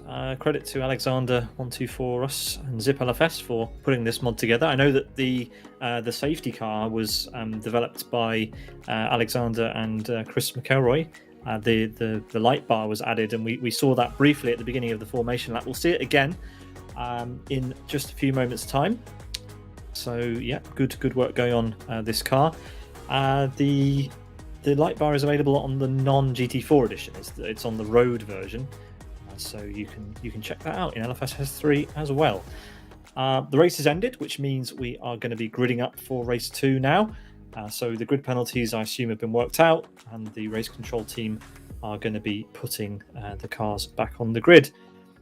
There are 3 grid penalties on the tracker at tracker.newdimensionracing.com, and we should probably shout out the stewarding team today. It's Jonathan Palmer, Jonathan Provost, Sigitas Sakis, Stuart Baker, Yaroslav Donalik, and Darius Vizhinskas. Of those penalties, as everybody starts gridding up, Aiden Isic, the number 41, is back into the server. So perhaps he had perhaps he had biological imperatives to attend to, and his departure from the race had nothing to do with the events on circuit. But he is back in. And hopefully we'll see him actually take the grid in race 2. He rejoined and was chatting with the other drivers and the officials, so good to see him back in the server. He is looking down the roster, all the confirmations for today. Aiden Isic is a Bosnian driver, and certainly, like, he wouldn't be the first one, but I can't recall having seen a Bosnian driver in recent competition, so great to have more representation. Peter and I were talking before this event began. One thing I really enjoy about Live for Speed that I don't see as much in other simulators that I play, there is a truly international representation in Live for Speed.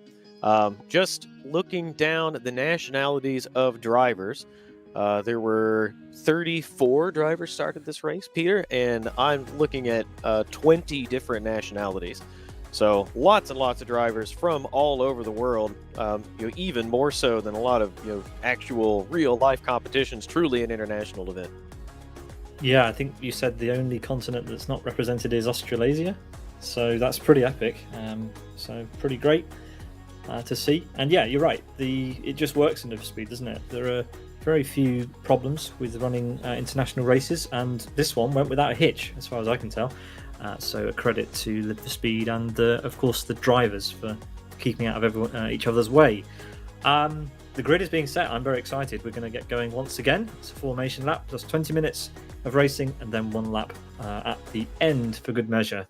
The New Dimension Racing team do such a good job of arranging all of this. It's easy for us to just sit here and talk about it, but they're the ones that are stressing out in the background, making this all run smoothly, which they always do.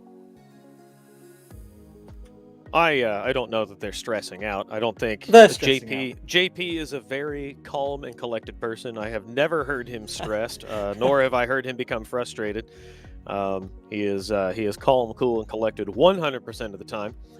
This is what sarcasm sounds like. It certainly appears that way from the outside, though, because everything goes off so beautifully.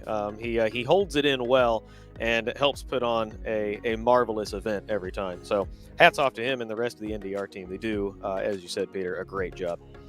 They do indeed, and it's good to be back in January. So we have just a handful of drivers left to ready up before we get going. It's going to be Stuart Baker leading the cars around for 1 more formation lap. Sigitas Sakis is our rescue car for this second race. I'm very much looking forward to it. We've had our little break now.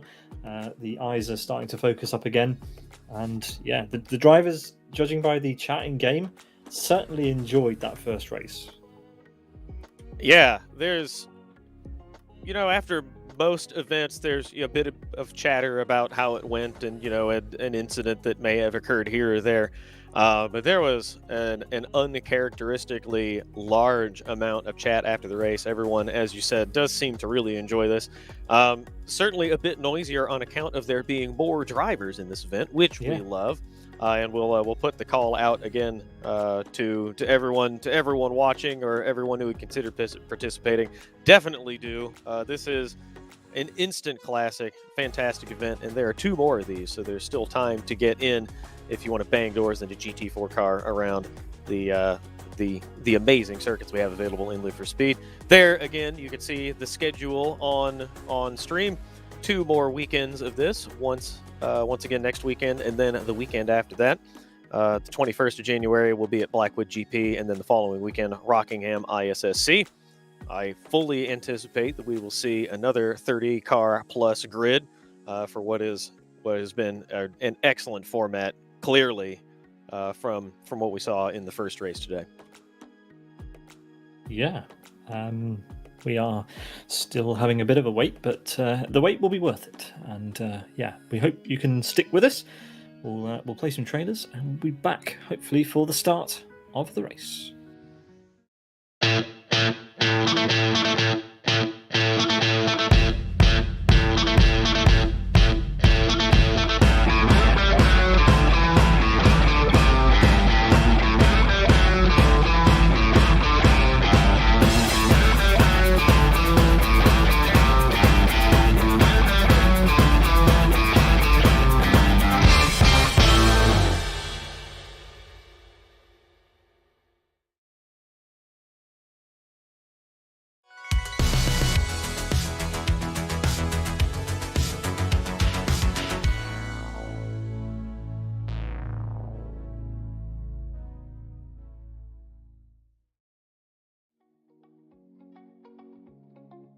Welcome back. Those lovely trailers brought to you by Daniel Balla and Michael Malik for us here at simbroadcasts.tv. We really appreciate you tuning in to watch on your Sunday afternoon or evening or even morning. I know it's certainly still morning where Travis is, and we are just about ready to get going for race number 2 here at the GT4 Sprint Cup by New Dimension Racing. Travis, Westhill National, certainly a track that suits this car. Blackwood GP, I think that's going to be a good one too. I think so too. Yeah, definitely the circuit suits the car, and the car suits the circuit here, and I don't believe it will be any less true at Blackwood. A bit more straightforward at Blackwood. It's effectively a couple long straightaways connected by a few corners, and a few left and right turns in between. But either way, as you said, great for these cars. The long straights are just long enough to get a good slipstream, get some action, on the power at top speed, banging doors. And we saw during that race that the car works so well in kind of these slow infield sections. Pace will be a little bit higher at Blackwood, but it appears the car copes with all the conditions we might throw at it. So super entertaining. I think all of the circuit choices for this series have been really good, and this car, as we've said so many times during this broadcast, is an instant winner. Really, really good combination. Yeah, and Rockingham ISSC at the end of the season, which has all of the characteristics of the other 2 tracks. It just is slightly smaller, I guess. So will be interesting to see how it handles there. But back to tonight's action. Westhill National. The grid is set. We are ready to go. The voices of race control in our ears, telling us that everyone is ready, Travis. And are the butterflies back? Are we ready for race 2? Yes, we are. 3-4 more drivers due to ready up, and we'll be good to go in just a moment. We've got, I believe we made a mistake a bit earlier on, Peter. It looks like there is a top 10 grid position reversal, because I see Igor Nikitin in the pole position slot with Patrick Hall, Imran Azar, Victor Veloso behind. So perhaps I perhaps I misheard you earlier, and you said that the top 10 is reversed, and I heard it otherwise. But either way, for everyone else's benefit, and to clarify, we do reverse the top 10 grid positions. Isaac Price will start in 10th after finishing the first race at the very top of the order. Igor Nikitin will leave everyone else away after Stuart Baker pulls off at the end of the first lap. No, you're right. I didn't say that, and I should have done. We have a top 10 reverse grid. That's going to be chaos, but here we go. We're here for it. Isaac Price and Joe Holmes still starting together, but Joe will be ahead in P9. Isaac will be in P10. And you're right, Nikitin is starting this one from the pole position alongside Patrick Hall. So here we go for another round race of GT4 Sprint Cup. Just waiting for Jumana to ready up. Who's been removed from the grid? I know he's been removed from the grid by Jonathan Prevost. So the race control keen to get this show on the road, and off we go. There we go. A message from race control, pulled from the grid, as you said. I saw everyone go green. I did not realize until you said it at the same time that he had been removed from the grid. They have instructed us and him that he can join the race from pit lane if he does reappear. A couple drivers disconnected and now reconnecting. They should be put into their grid slots as long as they are able to join before the lights go out, which they are about to do. Green now, so anyone who didn't make the grid after reconnecting will be starting from pit lane. Had a few of those in the first race. And here we go. Stuart Baker leads Igor Nikitin, Patrick Hall, Imran Azar, Victor Veloso, the first two rows of the grid, away for the formation lap.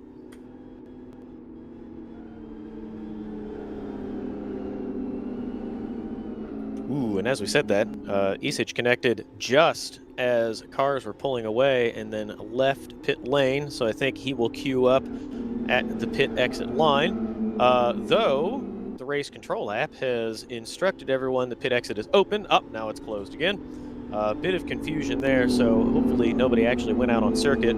Certainly wouldn't blame them if they had, because the race control app told everyone that they could. So there may be some clarification. And there we go. That was a clarification in our ears from race control. That was deliberate. Those drivers are allowed to join the end of the grid, so they can join from the very back. They don't have to start from pit lane. The ones that were allowed will follow up at the end of the two rows of GT4 cars that will take the start of this race. They'll be starting from the back. About halfway around of the circuit now. Peter, I am excited. Are you excited?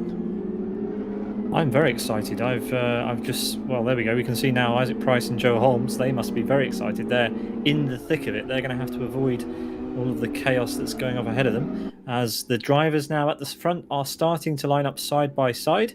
Nikitin alongside Patrick Hall, Azar alongside Victor Veloso, Smalkovicius and Nico Pantola with Gabor Giura alongside his teammate Ricardo, and Joe Holmes and Isaac Price on row 5. There you go. This is a fantastic sight with all the drivers starting to line up. Travis, please, for the second time tonight, take it away for the start. I would be happy to. Thank you, Peter. Cars a bit strung out in the background, but we have the first 6 or 7 rows of the grid neatly formed 2 by 2, nose to tail. Stuart Baker leading them round to the final corner now. He will pull off to the left side of the circuit, our right there on the stream. Igor Nikitin will control the pace as they come toward the line. Now he's a little bit ahead of Patrick Hall alongside, but that is okay. Green flag. Waiting for the lights to go on. There they are. Green flag call from race control. Igor Nikitin about a car length ahead of Patrick Hall and has the inside line. Cars 4 or 5 wide in the background. Some contact. Lots of cars going around. That's a Born to Race car off the circuit. Another car spearing into the barrier on the outside. Nikitin leads Patrick Hall ahead of Imran Azar in the background. Patrick Hall has fallen back. No, not fallen back. Looks like Nikitin and Patrick Hall have fallen back. Victor Veloso was able to get around everybody. We missed that in the shuffle in the background. That is a Sidus driver going backwards, a pirouette. I believe that was Gabor in the background. Smalkovicius around the outside of Nikitin, as Victor Veloso has a gap 10 car lengths to the cars behind. Still some side-by-side racing in the background. 2 by 2 here into into the 5th corner, the 6th corner, coming down to this hairpin now. Cars shaking out, but a lot of cars at the back of the order. Isaac Price off in the grass, just out of view of the mirror of the car we were on board with. Lots of aggressive racing, still 2 by 2 all the way down the order after the first few cars, Peter. Lots of action on the opening lap, far more than we had in the first race. I think these drivers coming to grips with how their equipment behaves on the first lap of the race and feeling a bit more aggressive now that they know more. Yeah, and Markovicius has an absolutely enormous lead out front from everybody else. And where are the drivers who Correction, qualified? Peter, that's Victor Veloso. Sorry, who did I say? Up the order. Who did I say? You said Smolkovicius, that's oh, okay. Sorry, Victor Veloso. Yeah, Markovicius in P2, trying to close the gap. Joe Holmes has made his way past Rick Cardle and now is trying to close up to the top 4 as we head over start-finish. And that's Patrick Hall in the background looking to take that 5th position from, I think that's Joe Holmes that has gone past him. Sorry, it's Patrick Hall in 7th position. Isaac has just gotten past him. He has a Sidus driver behind now. Ronnie Kronpush fighting to get up toward the top 10. That is Yasin Badal outside. These two love one another more than anyone else on the planet. Nose to tail, 2 green machines here. Ronnie Kronpush looking to swipe that 13th position off Yasin Badal as we have more cars side by side in the background. A puff of grass, somebody putting a wheel off. Lots of action on the opening 1.5 laps. Yeah, we've got cars off as well. We've got Lorenzo Lucidi. No, who is that in the wall? It is Lorenzo Lucidi in the wall at turn 1, I think. He's just about getting going again. There he is, down to 31st place. That car's badly battered. He's been in the wars. I think, judging by the damage, it's this car, the number 69 of Kosonen, who's had an incident with him at turn 1. Those two are on their own, so I'm not quite sure how that's happened, Driver. Yeah, however it happened very quickly. Enough damage on the front of that machine that it looks like he steered more or less straight off and hit the barriers quite hard. Looking at Igor Nikitin now, started this position in 1st after the grid reversal from the end of the 2nd race. Rick Cardall side by side with Patrick Hall. Rick Cardall is through and into 8th. Patrick Cardall, I mixed 2 names together there. Patrick Hall, behind Rick Cardall, has tumbled a couple positions from the start. Rick Cardall moving up.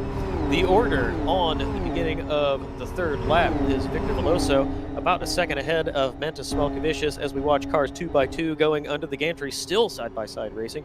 Ronnie Kronpush through Yasin Badal now as we look at Robin Nielsen behind, racing someone who has gone up and over the curvy there. I believe that was Kirill Kondrik going off the circuit. The top 10. Igor Nikitin behind Mantis Smolkovicius from pole position down to 3rd. Imran Azar, Joe Holmes, Isaac Price. Joe Holmes up from 9th. Isaac Price behind, up from 10th. Rick Cardall in 7th. Patrick Hall 8th. Dan Bala up to 9th position. Good show from him. And Silva Agostino up to 10th from, I believe it was 12th or 13th position at the start. Yeah, good stuff. Drivers moving up, drivers moving down. Here's Lou in 28th, having some trouble with the rear of the car, drives off the circuit and will be passed quite easily by Mehlinger and Bissidat. Yeah, that was a bit awkward. That didn't look like the car just getting away from him. It looked like he may have had a controller issue there because he just kind of drove toward the outside of the circuit there. So we look at Imran Azar fighting with Joe Holmes. These cars all very close together. Igor Nikitin, I don't envy him at all, having mirrors full of all of these drivers as there's a bit of contact behind. I believe that's Isaac Price kind of forcing his way through. And now Joe Holmes firmly in the slipstream of Igor Nikitin. Wants to get through and set off in pursuit of Mantis Smolkovicius and Victor Veloso ahead. 4 seconds up the road, so Joe Holmes work to do, though he showed us he has the pace. He demonstrated the speed in the first race today that he could probably catch them.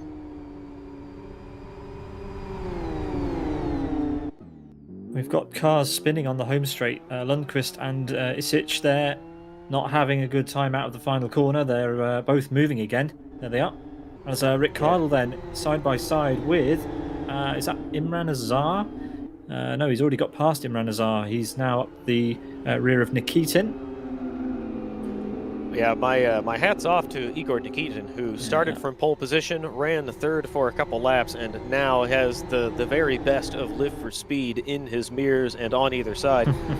Well done to him for handling it and racing these guys, even though they certainly on basically every day have better pace. That was a bit optimistic. I believe that was Imran Azar, one of the MRC drivers who got into him. Yeah, Imran Azar, I don't think Igor Nikitin would have expected him to be there. He was a bit wide of the apex and looking at the car on the outside, trying to make sure he left room, and then Imran Azar suddenly appeared.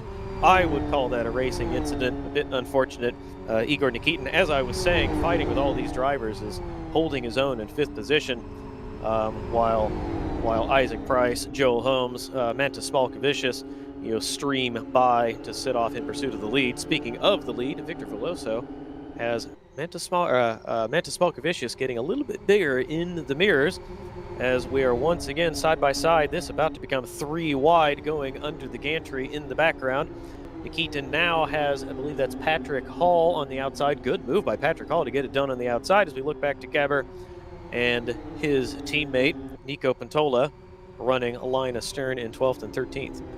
Yeah, there's absolutely huge amount of battles happening at the moment. Cars side by side at pretty much every single part of the racetrack. 3 fights into turn 1 at least on that lap alone, as we've got contact with Patrick Hall and Nikitin, and these guys now slowing each other down. And Agostino now up to P8, but trying to hold off Daniel Balla, who's on the outside then in that darker livery.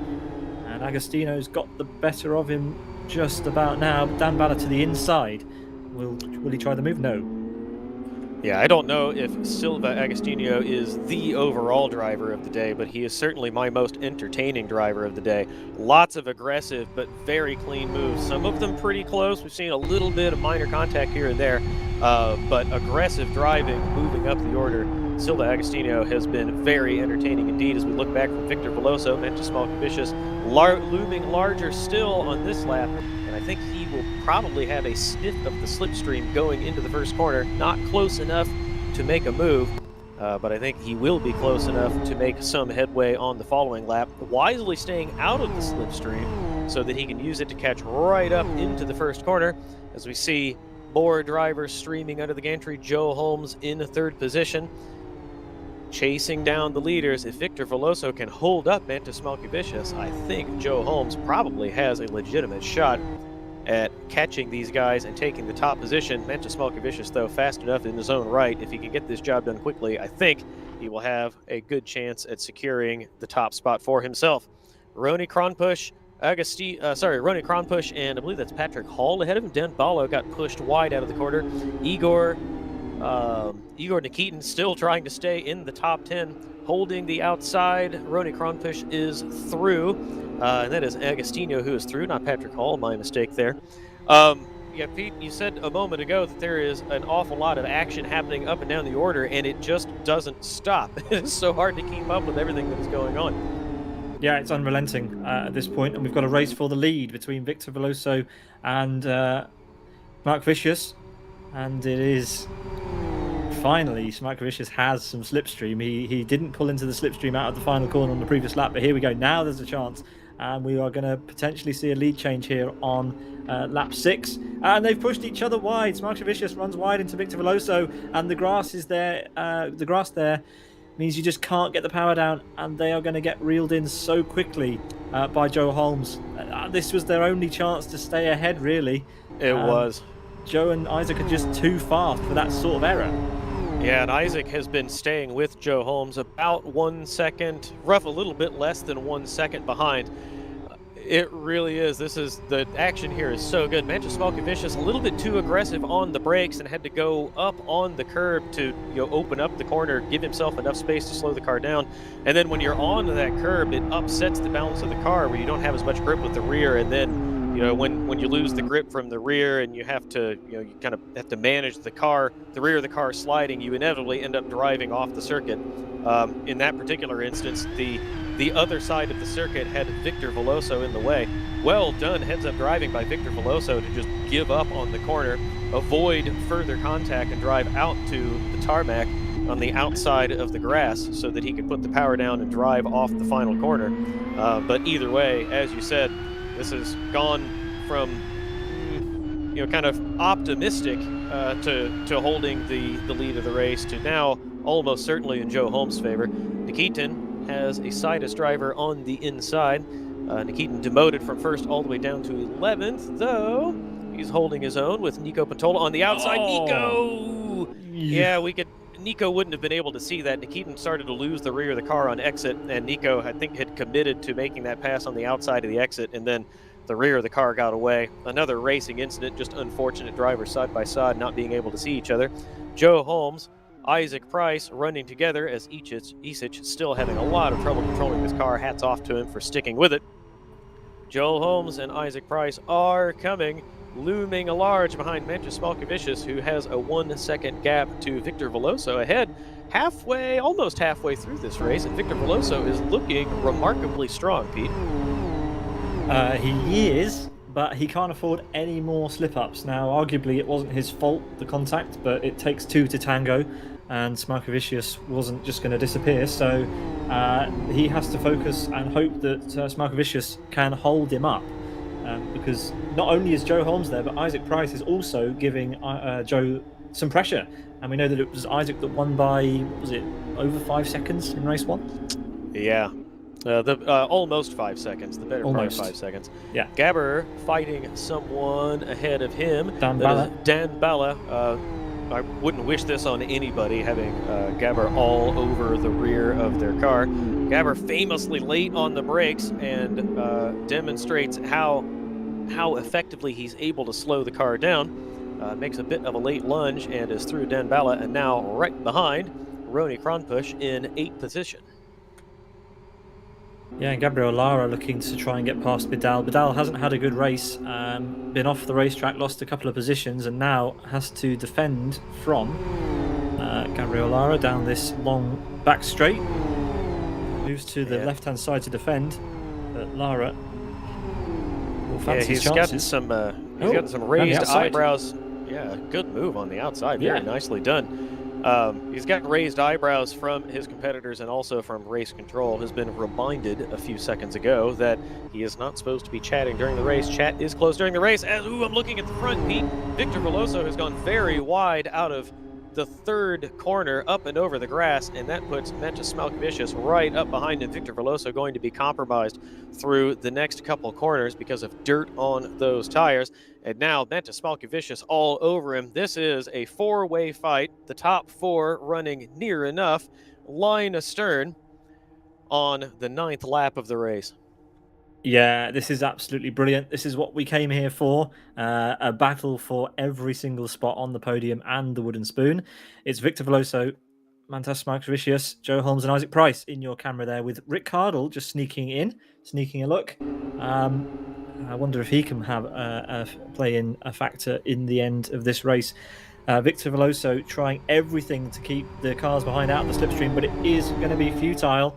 Smalkovicius does have a tiny sniff of that draft coming off the back of the car. And is he going to try and line him up? We've seen Manchus Smalkovicius make dives from that far back. Thinks a bit better of it this time around. He's close enough here. That is, you could only put 2 cars between Victor Veloso and Manchus Smalkovicius now. Will Manchus try to get by in the first sweeping corner? I think he is just a bit too far away, so he'll try it on the outside as Victor Veloso tries to defend. They're side by side. Smalkovicius all the way out to the edge of the circuit. Joe Holmes and Isaac Price both a little bit too eager behind them, but get the car back on the circuit. Manchus Smalkovicius, brilliant move, holds the car on the outside of turn 1 through turn 2, still side by side. Gets the inside into turn 3. There's contact. Manchus Smalkovicius into Victor Veloso. They pitch each other off. Too aggressive, too even. Rick Cardle sweeps through to swipe 3rd position off these 2 drivers. And now Joe Holmes and Isaac Price fight one another for the lead. Oh, you just can't write the script, Travis. Joe Holmes is having all sorts of trouble. Yeah, Isaac Price around the outside. Isaac Price in the lead of the race, coming to the hairpin at turn 8. Well, it changed completely the face of this race. Isaac went from 4th to 1st in 3 corners. Can you believe it? These two have been absolutely gifted the top 2 spots now by Smalkovicius and Victor Veloso. What were they thinking? It was brilliant racing, so clean by Smarkovicius around the outside of turn 1. Victor left him plenty of room, but then coming together through turn 3. Disaster. But these two now are fighting, and Rick Cardle is not out of this race. No, he's not, especially with the way these two have come together this lap. A couple more incidents like that one, and Rick Cardle can pip them for the top spot. Victor Veloso will be steaming. Yeah. He was in the lead, probably wasn't going to maintain the lead for the end of the race, but it was entirely in his control. Great defense, great driving through the first couple corners to hold Mentis Smalkovicius side-by-side racing, and then Mentis too aggressive. Joel Holmes now on the inside of Isaac Price, takes that position back after he gave it away half a lap ago, and Victor Veloso now just has to hope that Rick Cardle will make a mistake of his own and let him come back into contention for third position, and that Isaac Price and Joe Holmes will make the same mistake that Mentis Smalkovicius did. Victor Veloso, he has to be so upset because he defended that beautifully. He was fighting for that position, and then Mentis Smalkovicius did him pretty dirty, just too aggressively.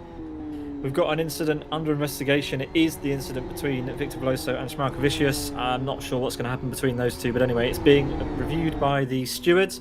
And this move that Joe made on the home straight on Isaac Price was absolutely crucial on this lap, because he can't allow Isaac the gap that he had in race number 1. So for Joe to get back in front is crucial at the end of this race. 3 minutes to go, and then 1 lap. But look at Rick Cardle. From out of nowhere, Rick Cardle has gained on the top 2. We've now got lap traffic to deal with, Travis. This race is not over. We have a race for the podium with pretty much 3 different contenders than there were before. Yes, indeed. That's Isic jumping out of the way. He should go wide out of the corner to let Rick Cardle through. He does. Rick Cardle caught up to these two. They had clean, well, more or less clean air. They were not fighting one another. Rick Cardle caught up to them on his own merit. Crucially, as you said, Joe Holmes through. Joel Holmes ever so slightly faster than Isaac Price in the previous race. Would certainly expect him to show that again in this race too. But Isaac Price still there. And as you said, Rick Cardle right there. You can see the top 3 easily in the shot, well inside the picture, not on the margins, just a few tenths away from one another.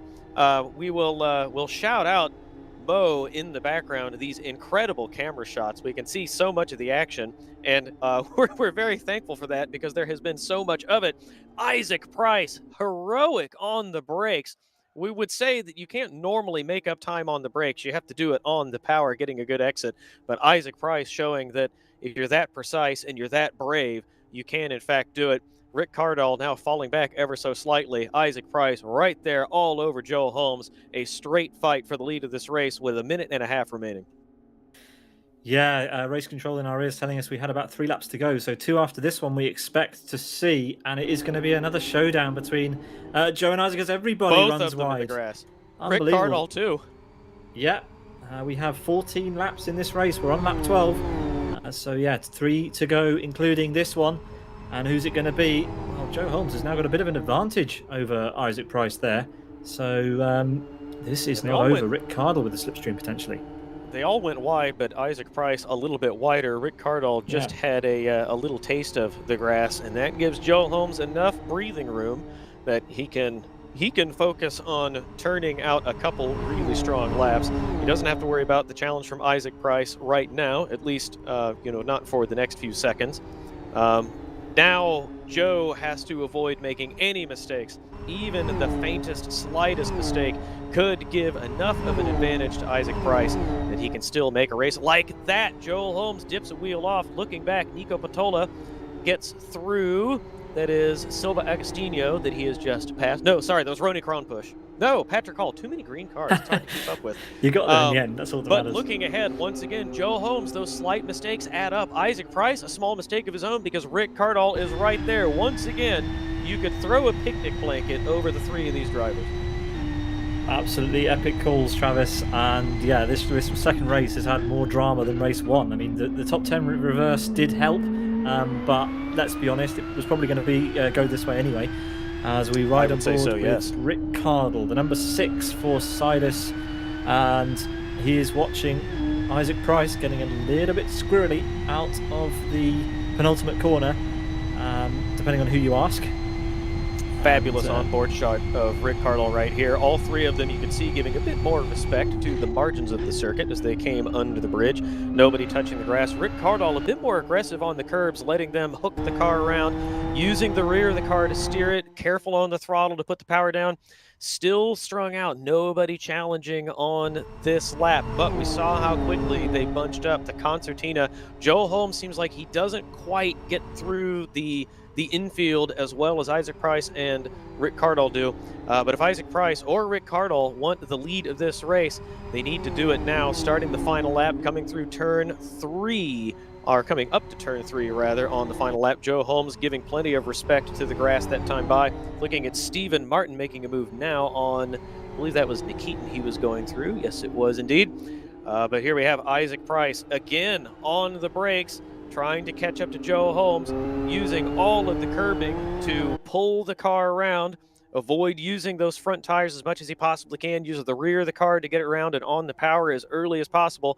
But Joe Holmes looks like he's fully in control as we approach the final corners, Pete. Yeah, what a race this has been, and it's not even over. What can Isaac Price do from here? Both of these drivers famously break late on the brakes, so there's not really much between them. And Isaac's not close enough for a slipstream, so Joe Holmes, this is yours to lose, my friend, as he makes his way up to the final corner. And wow, what a race we saw, Travis. I cannot believe how good round 1 has been. Fantastic action up and down the order in the first race and the second one. A back marker getting well out of the way of this fight.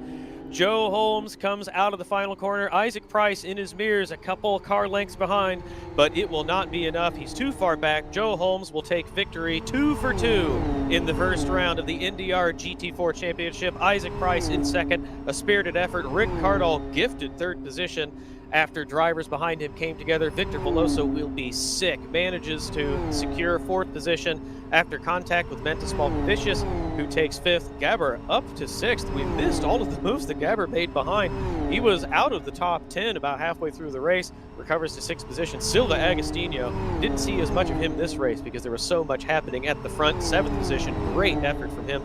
Nico Patola finishes eighth, Patrick Hall in ninth, and Roni Kronpush, another green machine, rounds out the top 10. Denbala in 11th, Magic in third, Robin Nielsen in 13th position. Good show from him. Carlos Machiotis finishes 14th. Palm in 15th. Imran Azar all the way down to 16th. Lots of contact. Difficult race for him in race 2 in 16th. Igor Nikitin fell well down the order from pole position after benefiting from the reverse grid. Finished 10th in the first race, up to first, and then down to 17th in race 2. Daniel Orlov 18th, Gabriel Lara in 19th, and the end of the top 20, Carol Kondrick, the number 74 machine. And we will have the full results. Well, we'll have the first page of the results. The order that I just called for you up on screen in a moment, and then we can see the rest of the order 21st down to the end after that in just a few moments' time. Incident involving cars 9 and 67 will be investigated post-race. There's Nirka Savosis and Stephen Martin, so we'll ask around and see what happened there. But there you have it. That's the top 20. Joe Holmes now coming around to finish the cool-down lap. He will take up the first position under the gantry for the podium photo. Isaac Price lines up alongside, and Rick Cardle now sneaks in the shot behind them. Pete, I must say I'm very pleased with myself, calling the order and perfectly timing these cars coming to the grid. And there we have it, the race results with the podium photo in the background. Joe Holmes, 2 for 2 on the day. Wins from pole position in the first race, wins from P10 after the grid reversal in race 2.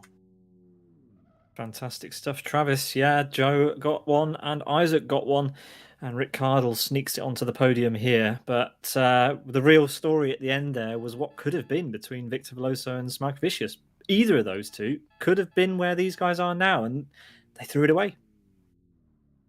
Yeah, hard to say that they threw it away. Victor Veloso, I think that was a perfectly fair defense, and I think obviously Bantus didn't do anything deliberately. You know, he was driving aggressively. He knew he had to get through to the lead to even have a chance of keeping Joe Holmes and Isaac Price behind. And just a bit too aggressive, a small mistake, trying to get through under pressure, and that happens sometimes. Fortunately for them anyway, it didn't come off too badly. It could have been a lot worse if they'd been pitched off in barriers, if they'd been going a little bit more quickly, if they hadn't been able to recover like they did. They could be much further down the order. Valuable championship points. Fourth and fifth is better than 14th and 15th, but even so, they will be. I think Bentis Malkavicius will be disappointed with himself, and Victor Veloso will be disappointed in the whole thing. But still, great driving from Victor Veloso. He certainly shouldn't feel bad about his own effort. There was a great drive to try to hold on to the lead, and I think we can look for him to be near the front in future events. Yeah, brilliant race. Slightly fewer finishes, slightly more DNFs, but that's to be expected in a reverse grid race. The drivers had more confidence, but shall we say maybe a little bit too much confidence, some overconfidence in race two. That tends to be the way it goes. So 33 drivers classified with 5 DNFs. Not bad for a first round, Travis. That was pretty epic. That was pretty epic. Fantastic combination. Great car, great circuit, great event. Everything about it, great, great, great. As Tony Bennett would say. Yeah, this has been a banger so far. And I believe you just said, Pete, that we have some people lined up in the commentary box in the interview waiting room. So let's. I'm going to step away and get a fast drink of water. Let's take 30 seconds to get a drink, and then anybody who wants an interview, let's have a chat.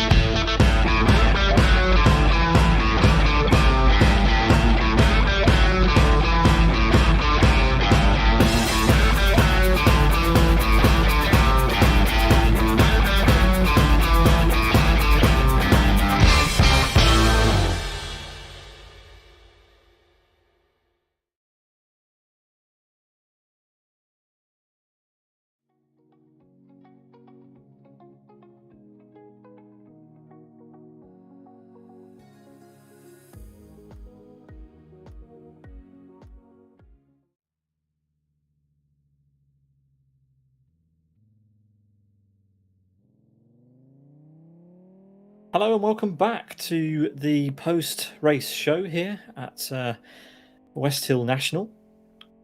You've been watching the New Dimension Racing GT4 Sprint Cup, and we do, as Travis alluded to, have some interviews to look forward to.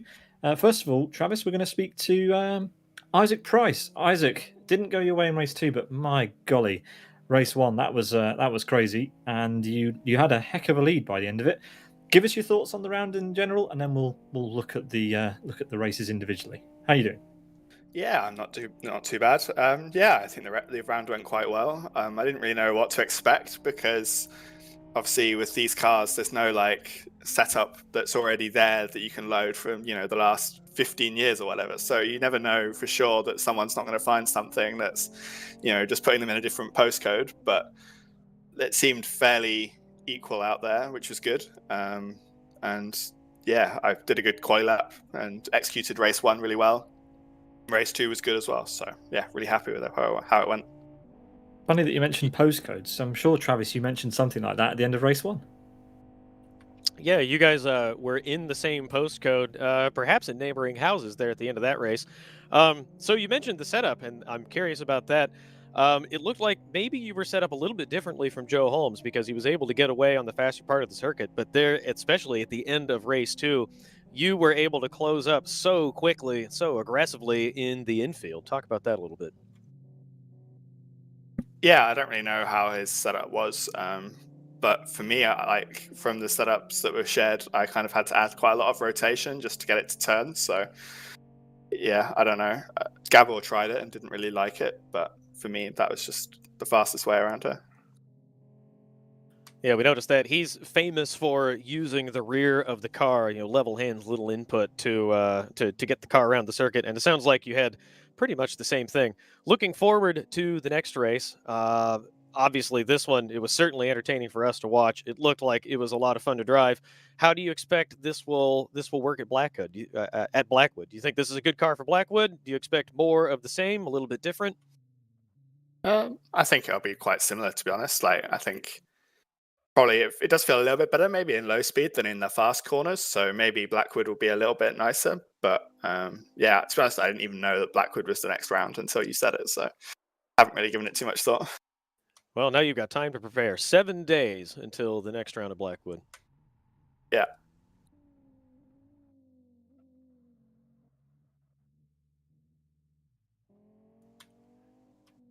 Well, I prompted Pete to ask you another question, but I think perhaps he's having some difficulty with his audio. Round out your thoughts. Like, this looked like a lot of fun. Was it a lot of fun to actually race? Yeah, I always really enjoy those reverse grid races because you're trying to always balance out the the taking a lot of risk to gain the places, but also you want to make it to the end of the race, and the damage model on LFS isn't very forgiving. Like, you only need a little bit of contact and you can go flying, so you kind of have to balance it out. I got it a little bit wrong in the last corner at one point. The car in front of me braked really early, and I thought it was fine to go down the inside. And I think in any other game, it would have been like the little bit of contact we had would have been fine. But it's through the wheel, it was quite violent. So it was a bit of a surprise to me. But yeah, I really enjoyed it in general. Great. And actually, you mentioned contact there. You benefited from a couple drivers going off ahead of you.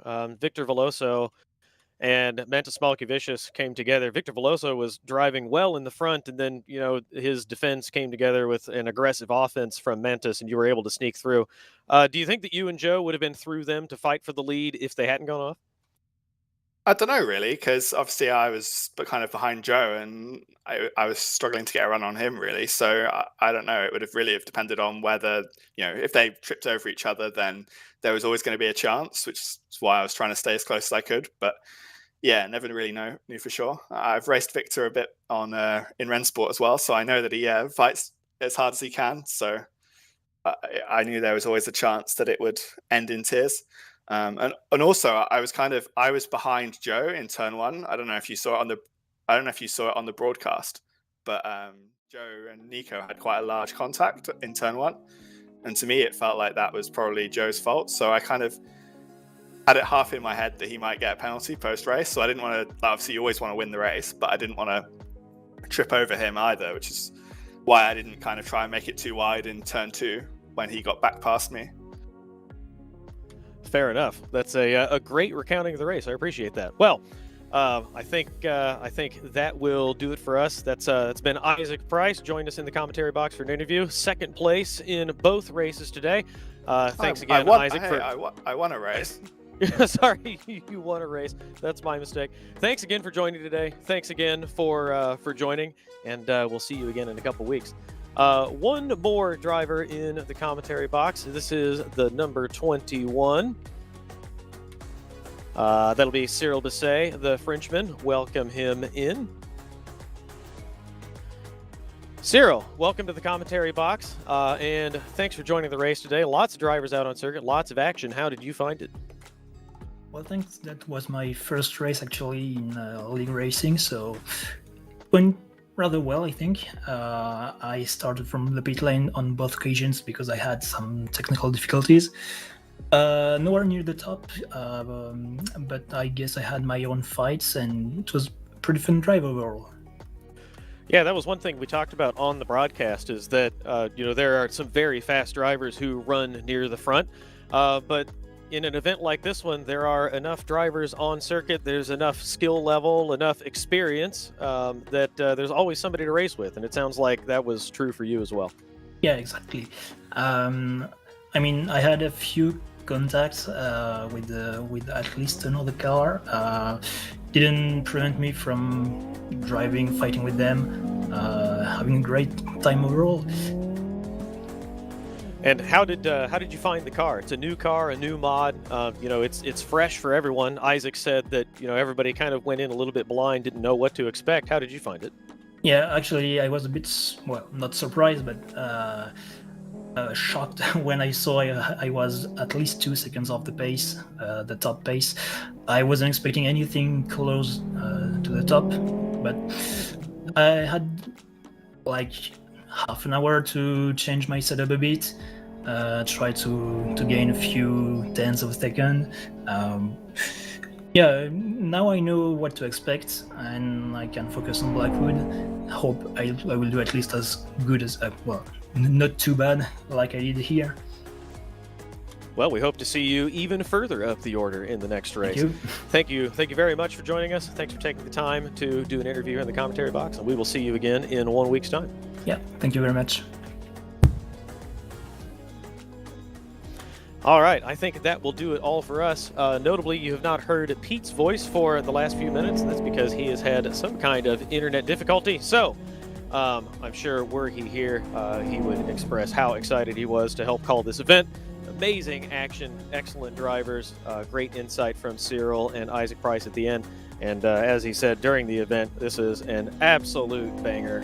Really, really great action, and we look forward to the next round in 1 week's time. It'll be at the same time. The circuit will be Blackwood GT4 cars once again, 2 races as we had today, the same format, 1 race. Open qualifying for the first race and then reverse grid for the second race, and we hope to see just as much action, if not more, next week as we had this week. For me and Peter and the Sim broadcast team, thank you very much for joining and watching today. We want to thank everybody at the New Dimension Racing team for helping put on this event. The JPs, JP1, JP2, Jonathan Palmer, Jonathan Provost, Yaroslav Donalik, Trespasser is in there, Stuart Baker is in there. Everybody from the NDR team who helped put on this event, we appreciate it. Mo in the background with these great cameras. Mandula for all of the great trailers. Everybody who helps put on this show, we really appreciate your effort, and thank all of you who join to watch these events. We love putting them on for you. We're glad you enjoy them. To all the drivers who participated today, we hope to see you again in a couple weeks. And if this got your attention, if this looks exciting and you haven't participated this week, please do join us next week. For everyone at the Sim Broadcast team, I am Travis Mehlinger. Have a great day, a great evening. Wherever you are, be safe and be well. Goodbye.